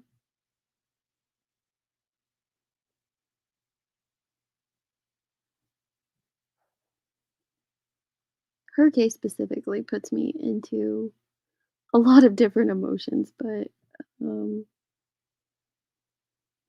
heartbreak is definitely one of them. Yep. Summer's missing.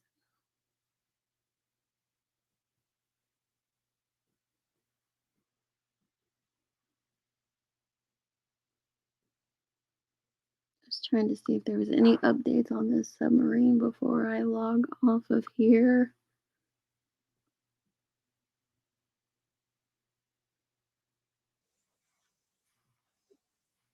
Oh, he's just got a.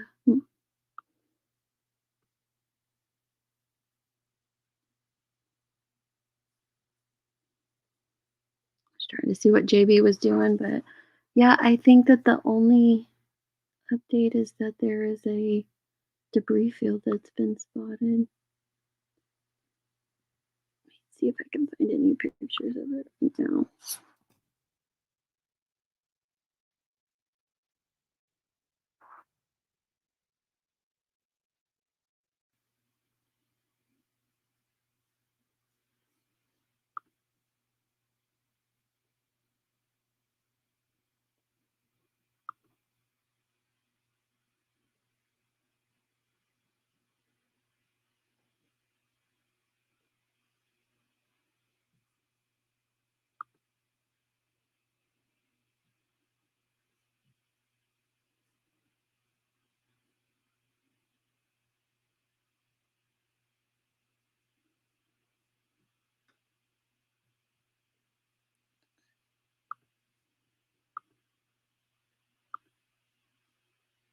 Sorry, I was trying to load this video. Here we go. Once the ad's done, it says that the ROV has discovered a debris field near the Titanic. The oxygen supply on the Titan has likely run out, and rescue crews continue to join in the search and rescue. There are a lot of people still holding out hope for those 5 men who've been missing. They set out for that voyage to the Titanic wreckage far below the surface, and 4 days ago, and we still haven't heard from them. And we are holding out hope the search and recovery effort entering a dire phase at this hour, with officials believing that the estimated amount of oxygen left inside that vessel may be at a crucially low level. Dre Clark is live once again in Boston with the latest on the Coast Guard's efforts to find these men. Do you think it was possible that they could have conserved any of their oxygen? I would think that they would probably consume more of it. Hi, Zen. You have a great day. Love, love. Because, yes, there is a presser at 3 p.m. Eastern. I'm not staying on 2 more hours, but yeah, there will be one in 2 hours.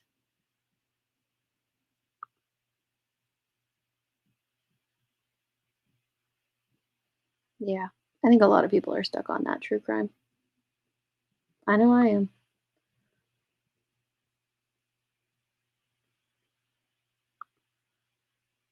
Oh, in your case, Denise, yeah. Yep.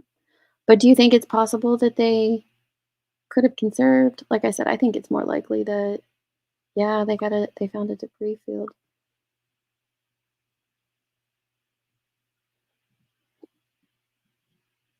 But the thing is we don't know who was truly around her. We know what people have told us who was around her. We know a few things like Allie and Grandma and even Jose and some of those people, but we don't even know if Jody Sue was ever truly around her. There's one picture. So there's a lot that we don't know if we can believe or validate the information we already have.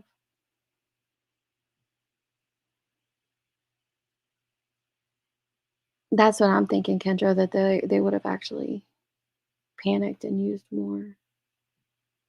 That's true. They did train for emergencies, Cash, so it's very possible that they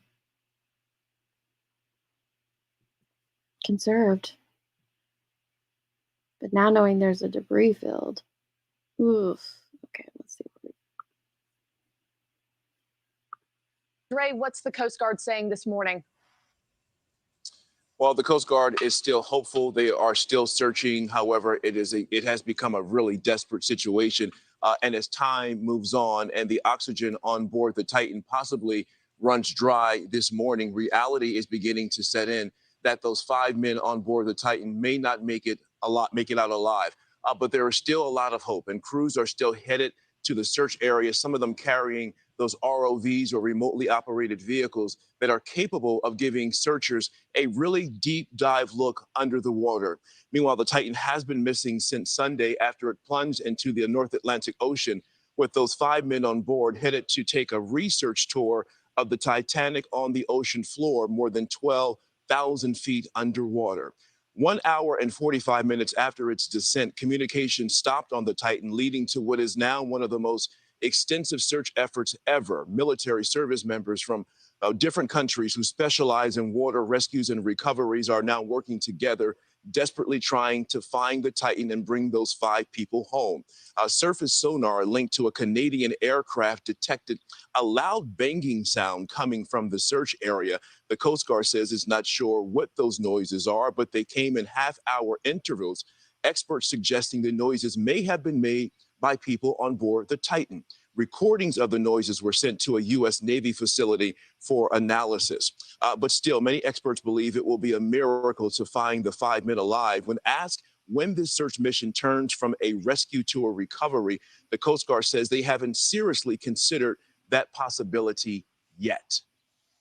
Sometimes we don't find what we're looking for, and you have to carefully consider all of the factors, and there are a lot of factors you consider.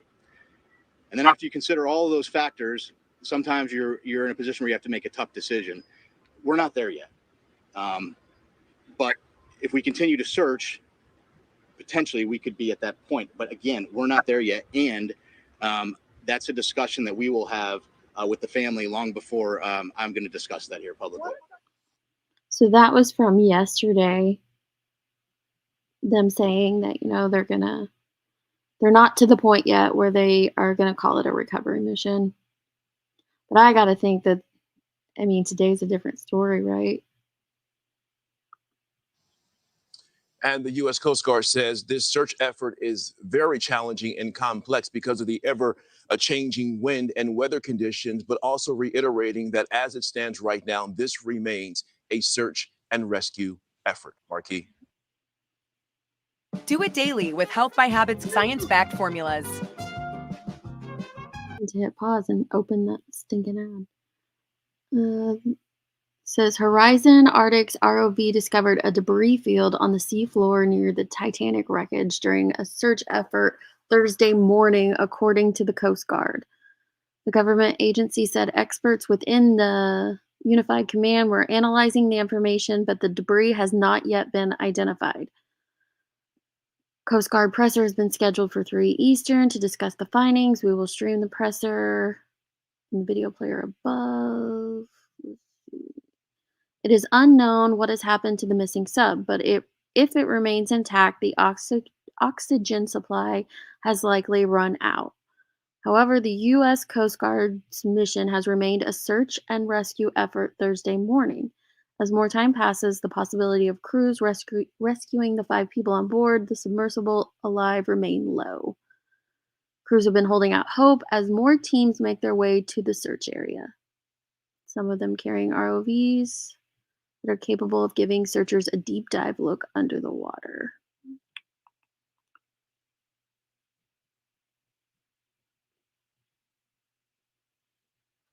Oh, so Thursday morning, the Canadian vessel Horizon Arctic deployed an ROV that reached the seafloor and started its search for the missing sub. So I think that's the first ROV that's went down all the way to the floor because the others imploded, didn't they? The other ROVs?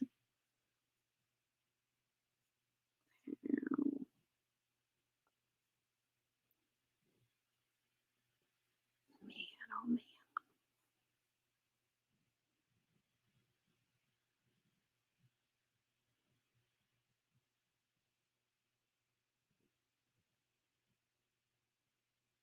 They put out a tweet.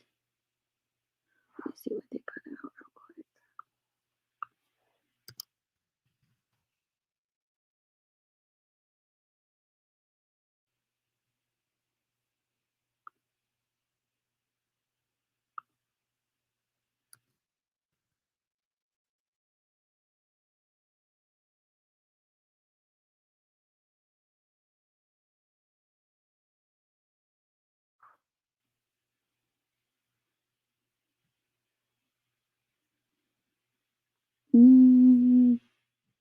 The U.S. Coast Guard's last tweet was 20 hours ago.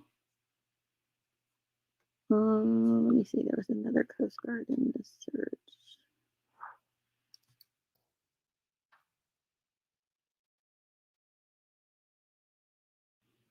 Oh, here, this one was an hour ago. Only arrested 4 people off of Sanibel Island. That's nice.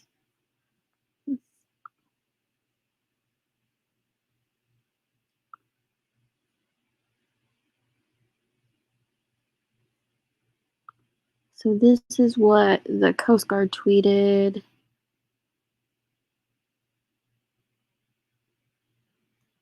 It's just saying that there's going to hold a press briefing in Boston.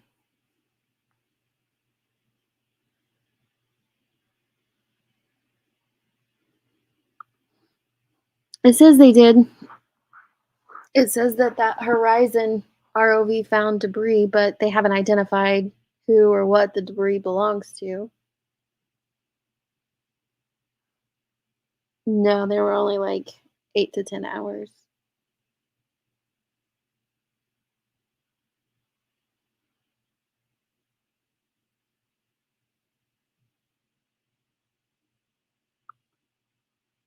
What? Of what case? Okay. Cardi B called him out on her TikTok. He wasn't at home waiting for info. Went to the concert to cope. Oh my gosh.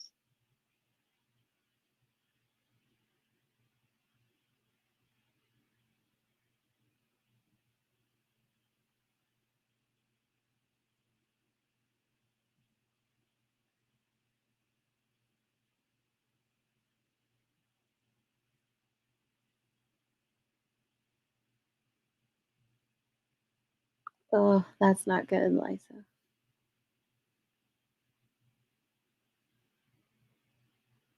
I don't know. I actually just read an article last night about a girl whose family's house was burning down, and she was really upset because her dress for a Taylor Swift concert that she was supposed to go to the next day was in the house that was burning down, and she was like begging the fire department to let her back in and get the dress, and they wouldn't, of course, but they went in and got it. And so they said, when you're going through a very traumatic experience, you need some of those things like a concert or something like that to kind of help you cope and get through the things. So that's why they went in and got the dress. So maybe it was like that. He needed something to cope, going to a concert to get his mind off of things.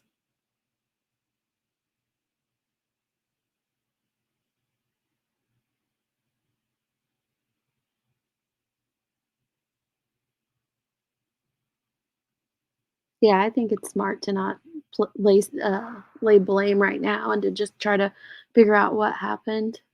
There'll be a lot of time for that later.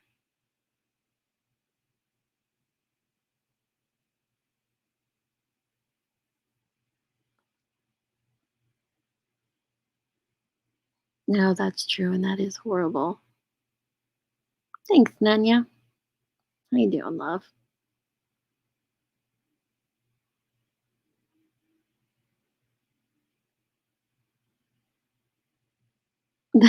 Right? It was really cute. I'll see if I can find it real quick. It was kind of funny. It might have been on News Nation.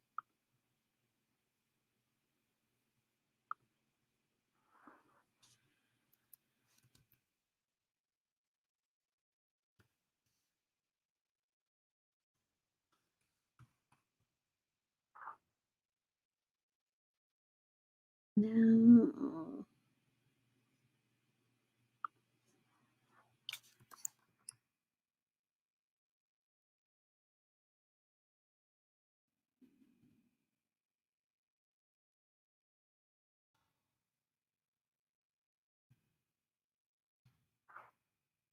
I also saw something. Here it is. I also saw something really funny. Maybe I'll share that real quick before I go because it was hilarious. See, he goes back in for the dress. Yeah, those Taylor Swift fans, they're You're dedicated. This was the least we could do for the family.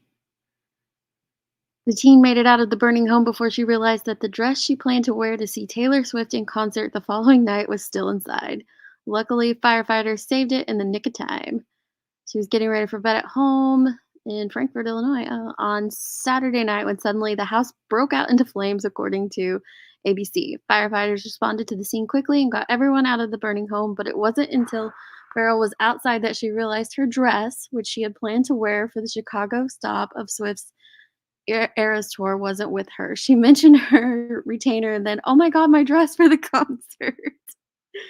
Adding that the teen even had it rush shipped. Farrell asked if she could go back inside the house to grab both items, but they told her it wasn't safe and the firemen had reached her bedroom. However, after the teen showed him a photo of the unique dress, he offered to go in himself to try to recover it. Whatever it takes, we're going to see Taylor Swift. There she is at the concert with the dress. Oh, wow. I took off the bedroom door, went to her closet, and most of her clothes were still intact. I bet they smelled smoky. The whole family was clapping when he reappeared outside with the dress. It's the least we could do for the family that suffered a house fire. Aw. She was able to attend the show as planned. It was hard for us to leave our family during a beyond devastating time, but my mom wanted us to shake it off and free our mind from the pain, a family member wrote on social media. Thank you for all the first responders and Village of Support for helping us pick up the pieces. That's so cute. That's a good story. That's a good one. Let me see if I can. Okay. Oh, I'll go grab that in a second. Let me send myself this real quick. You all might have already seen it. I hadn't yet, though. Let's see. So sometimes my airdrop works and sometimes it doesn't. And I hate that. It's so frustrating.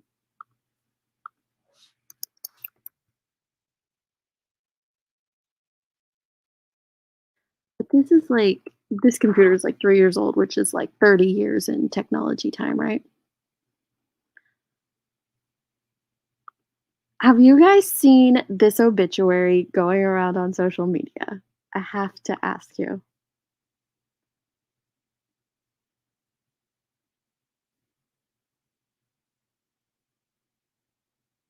Willow, stop. It looks like the debris is from the sun. Did you see pictures of the debris? I just looked quickly and didn't see the actual debris field.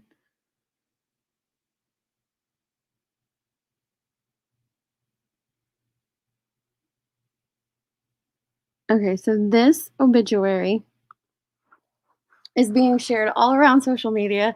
My son actually sent it to me. It's for a guy named James Loveless in Kentucky, and his son wrote the obituary. He spoke about it, but you have to hear this. Let me take a drink real quick.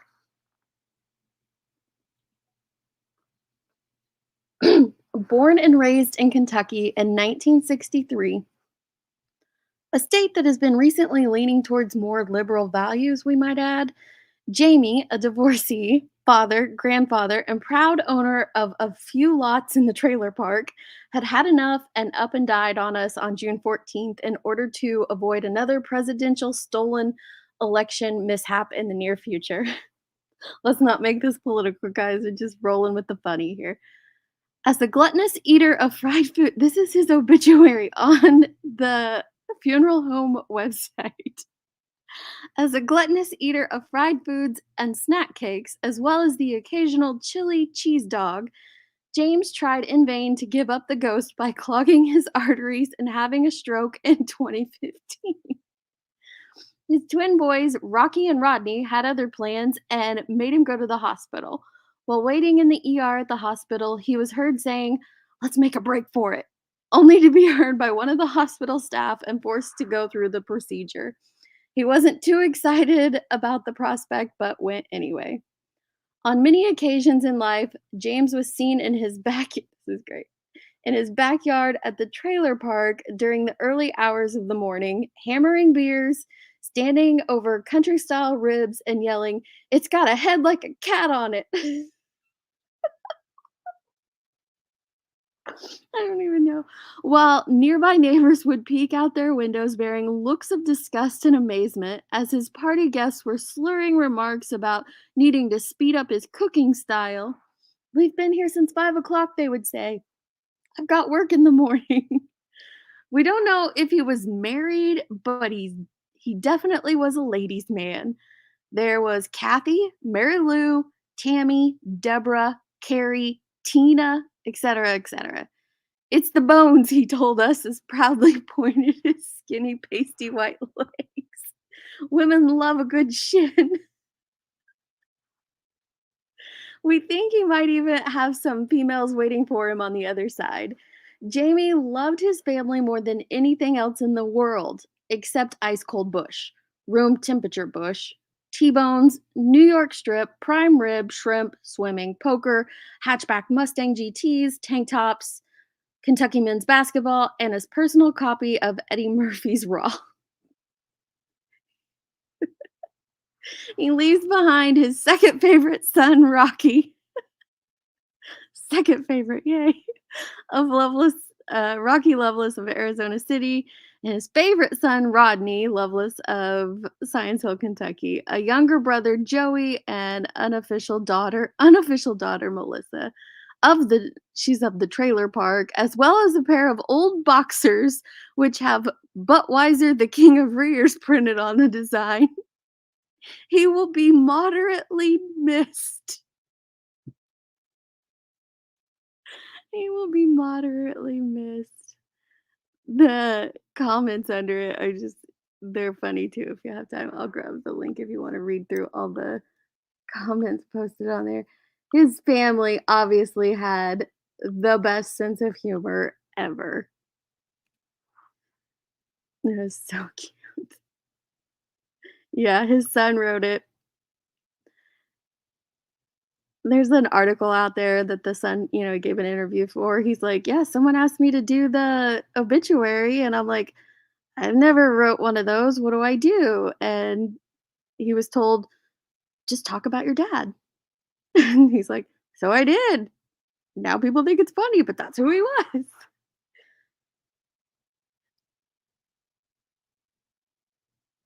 It was just a nice break from all the things out there. Let me see what Grandma Sherry sent me real quick. I feel like I'm having like a southern goodbye here. I've been saying goodbye for like an hour. Oh, this is what a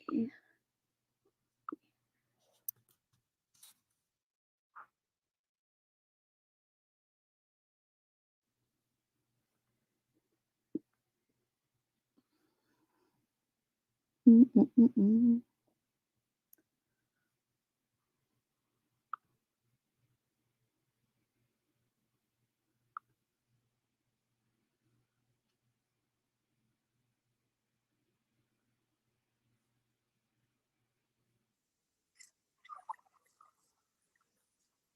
Oh, pause. Okay, there we go. Let me close that Discord back out. Here we go. This is what a submarine implosion underwater looks like. It's really quick. So this is essentially what happens when a submarine implodes underwater. It's very instantaneous as far as death when it comes to any lives that may be on board. I mean, that was so fast. Did you guys see It's that? very instantaneous underwater. It's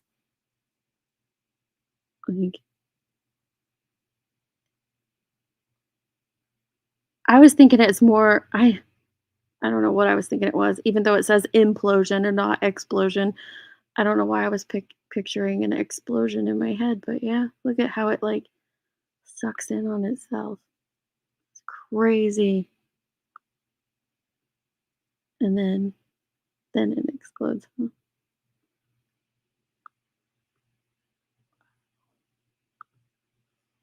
explodes underwater. It's very instantaneous as far as death when it comes to any lives that may be on board. Wow.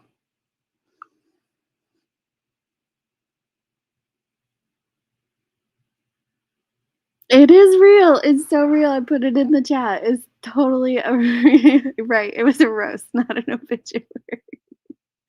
Yeah, I know. I thought it was adorable. I loved it. My son sent me that. He's like, "Good luck, because this is what we're doing to you, mom." I was like, "Don't." He's got a copy of Eddie Murphy's Raw, his own personal copy. Mm. Yeah, it's like a can crushing. That is insane. Nuh-uh, they did not.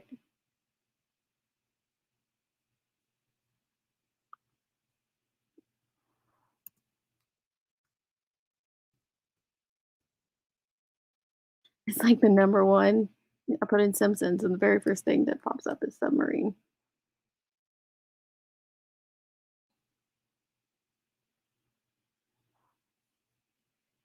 Did they predict the disappearance of the Titanic sub?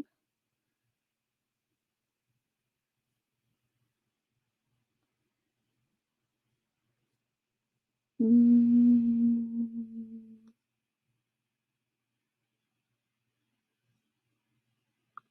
In the episode, Homer Simpson's long lost father, Mason Fairbanks, who specializes in salvaging lost treasures from the sea, delivers a speech before their expedition begins. As the father and son duo descend into the depths of the ocean, viewers are treated to an uncanny parallel to the real life situation. Gosh, get it together, girl. Amidst the excitement of discovering hidden treasures, the episode takes a dark turn when Mason goes missing. Homer, desperate to find his father, becomes trapped and begins to panic as his oxygen supply dwindles. The haunting scene concludes with Homer on the verge of losing consciousness. The episode was released. Here, I didn't know if it would show anything. I can't play it, obviously, but I'll show you what the episode looks like.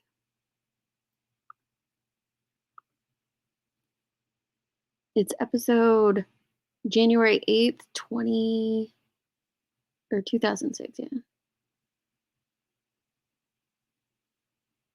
Crazy.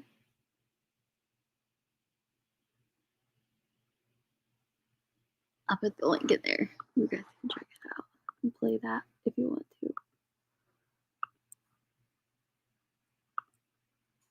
Yeah, Illuminati cash all over.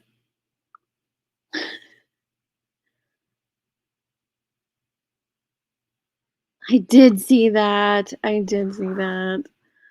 No baby foul. Oh, I heard that last night, voices. I thought for sure you'd have one this morning.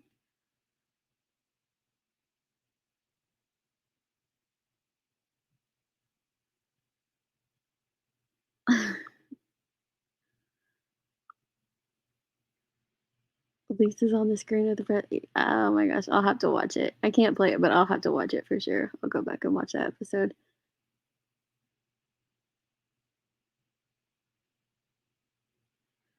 I do too, Denise. I hope they passed out. Didn't have to go through that. I know, there's so many Simpsons episodes. I mean, there has to be crazy conspiracy theories out there about that. Because there seems to be like a Simpsons episode for every big event. Is there truly a time traveler on the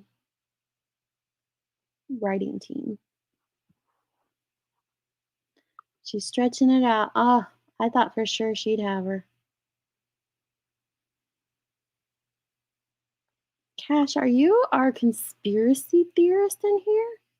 I love a good conspiracy.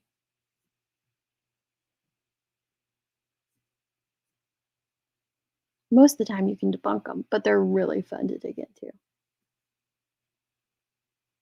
What's your favorite conspiracy, Cash? Nothing. It's not a conspiracy. Yes, Willow, that's freaky. I don't know that it has any meanings besides very weird coincidences. But there's some weird stuff going on at the Denver airport.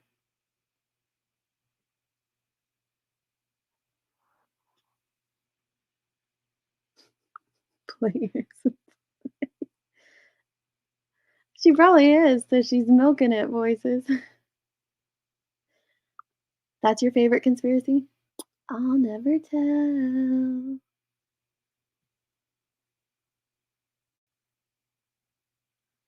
Which part, Willow, can you not wrap your head around? The murals? The tunnels? Like, what part? Or all of it?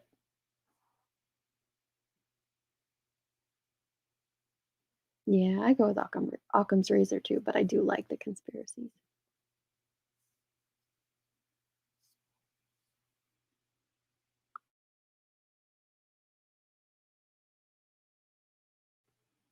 What's Lucifer? My Fault Thursday. What's My Fault Thursday?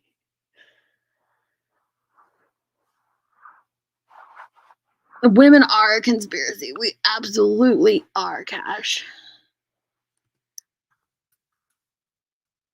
Now I'm looking up Lucifer. Oh, the horse? I didn't know that that had the name. I knew about this, but I didn't know it had a name. I'll show it to you.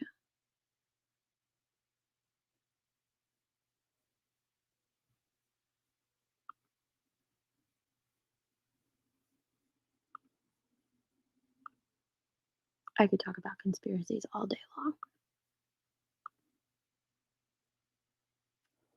That's a creepy looking horse, though, ain't it? And his eyes light up at night.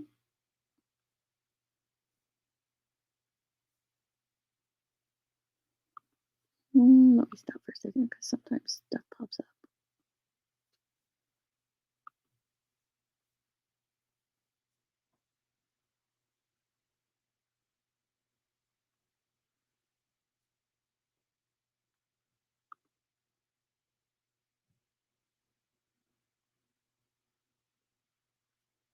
Okay, I thought it was a conspiracy, but it's about the Netflix show where they're talking about the horse's balls.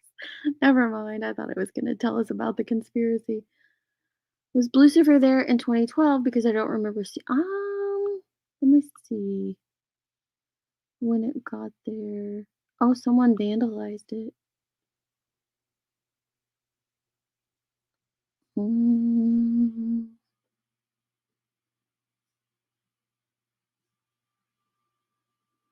He's been vandalized. They found faint orange graffiti on the bottom of the horse's legs.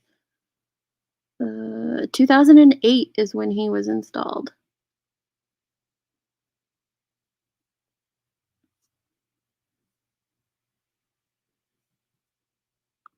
It's a big statue.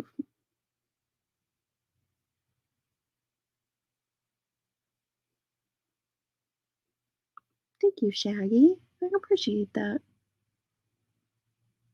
Illuminati. I know, they have a lot of crazy decorations there, Willow.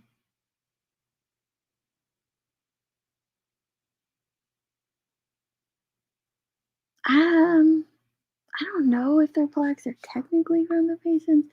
They have so much crazy art at the Denver airport. I've never been outside, so I've never seen Lucifer. I've just had a layover in Denver.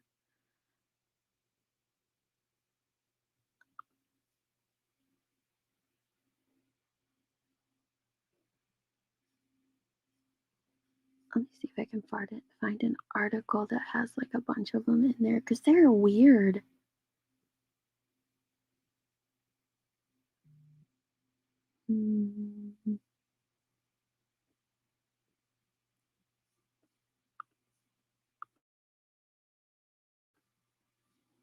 Oh wait, this says that they want more, like more art.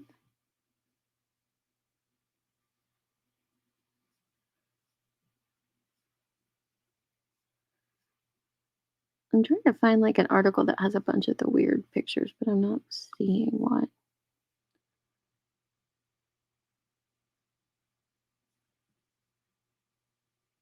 Astounding artwork. Oh, okay. That's what you call it.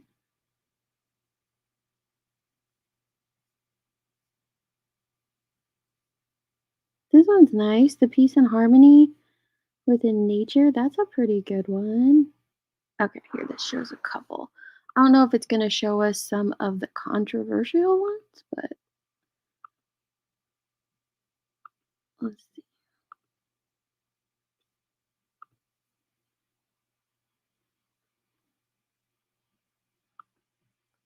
This one's not. I don't. Well, let me close. This one's not bad. The peace and nature one. Just a little weird.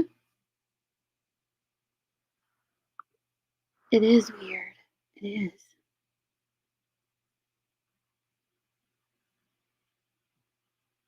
Yep, we're talking about the Denver airport. We're so far off track.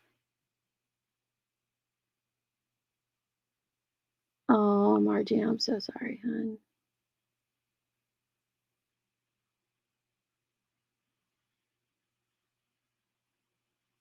Okay, so this one's not that bad. There's the children of peace. That's not horrible.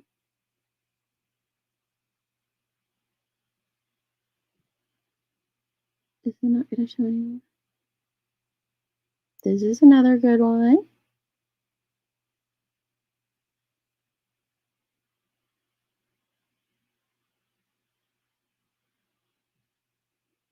Our land has memory.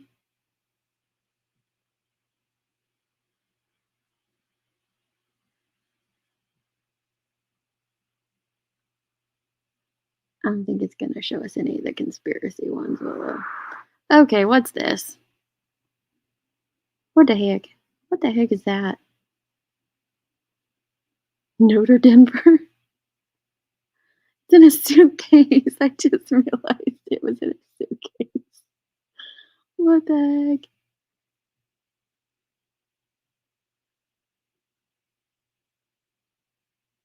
Two bronze gargoyles sitting inside suitcases placed at either end of the baggage claim areas. Okay. Here's a kinetic air light curtain.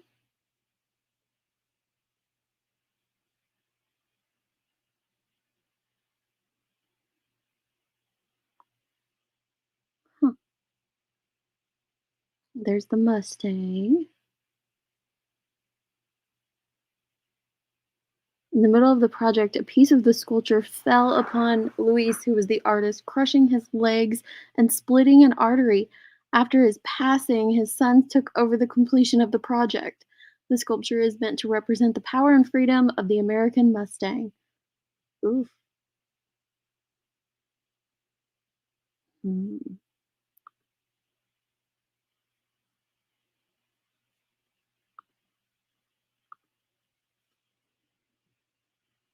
Yeah, the gargoyles are creepy.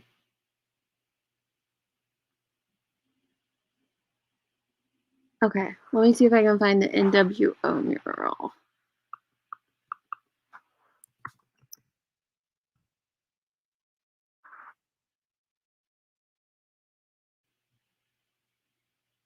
How Denver Airport's murals feed conspiracy theories.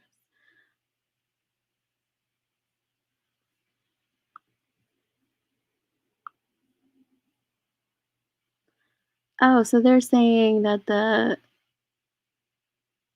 children of the world are the New World Order? Is a New World Order mural? Hmm.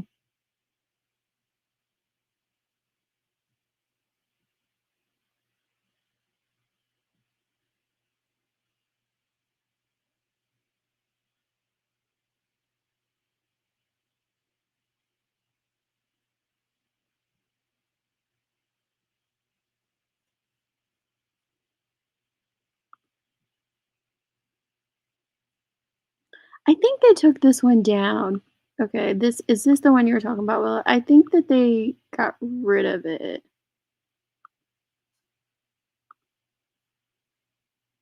This thing.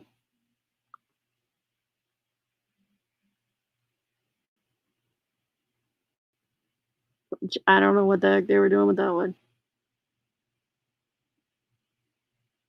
It might still be there, but that one is creepy. That is crazy.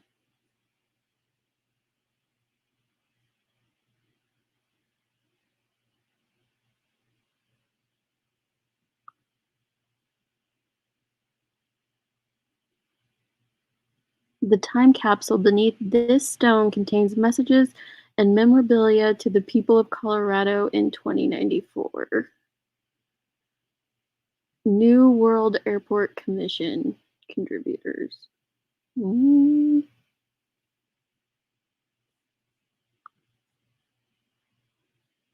Nothing to see here, folks. Look the other way. Yeah, he did that here.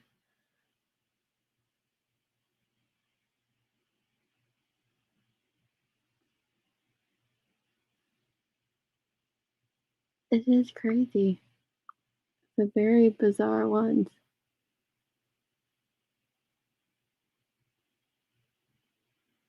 So yeah, that's on fire. Hmm. They claim she's holding a Mayan. There is a little girl in the back right holding a Mayan tablet alluding to December 21st, 2012, the end of the world. But the Mayans also predicted a rebirth, which is why some life, such as the penguin and bird, are being preserved.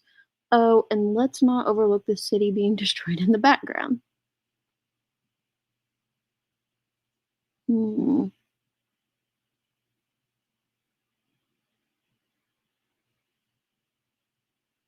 Wait, is that really below it?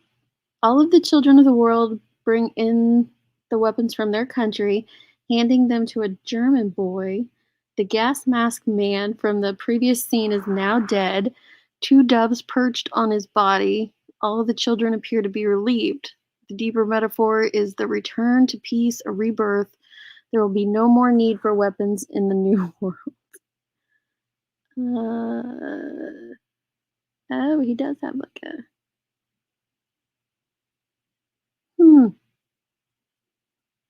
Well, this is something. Like, you notice more and more things on it the longer you look at it. I didn't even realize these were, weapons wrapped up in their flags, but they are. That's bizarre. Yeah. War, violence, hate. I was once a little child who longed for other worlds, but I am no more a child, for I have known fear. I have learned to hate. How tragic, then, is youth which lives with enemies, with gallows ropes, yet I still believe I only sleep today, that I'll wake up a child again and start to laugh and play. I cannot read the bottom portion. There's the gargoyles. We already talked about that. The final mural is oddly reminiscent of the Garden of Eden. The world now lives in peace after the horrific events that have taken place. All the murals, when viewed in sequence, depict a massive genocide followed by the formation of a now less populated, harmonious new world. Oh, if that's how you want to take it. Y'all, there's so much out there. So much. Is that Waldo in there, right? Oh my gosh. Yeah, there was a penguin like in like a showcase or something. It was crazy. All right, y'all. Conspiracy Thursday's over. Oh, I hope you guys have a great day. I'll see you on the next one. Love, love. Oh my goodness.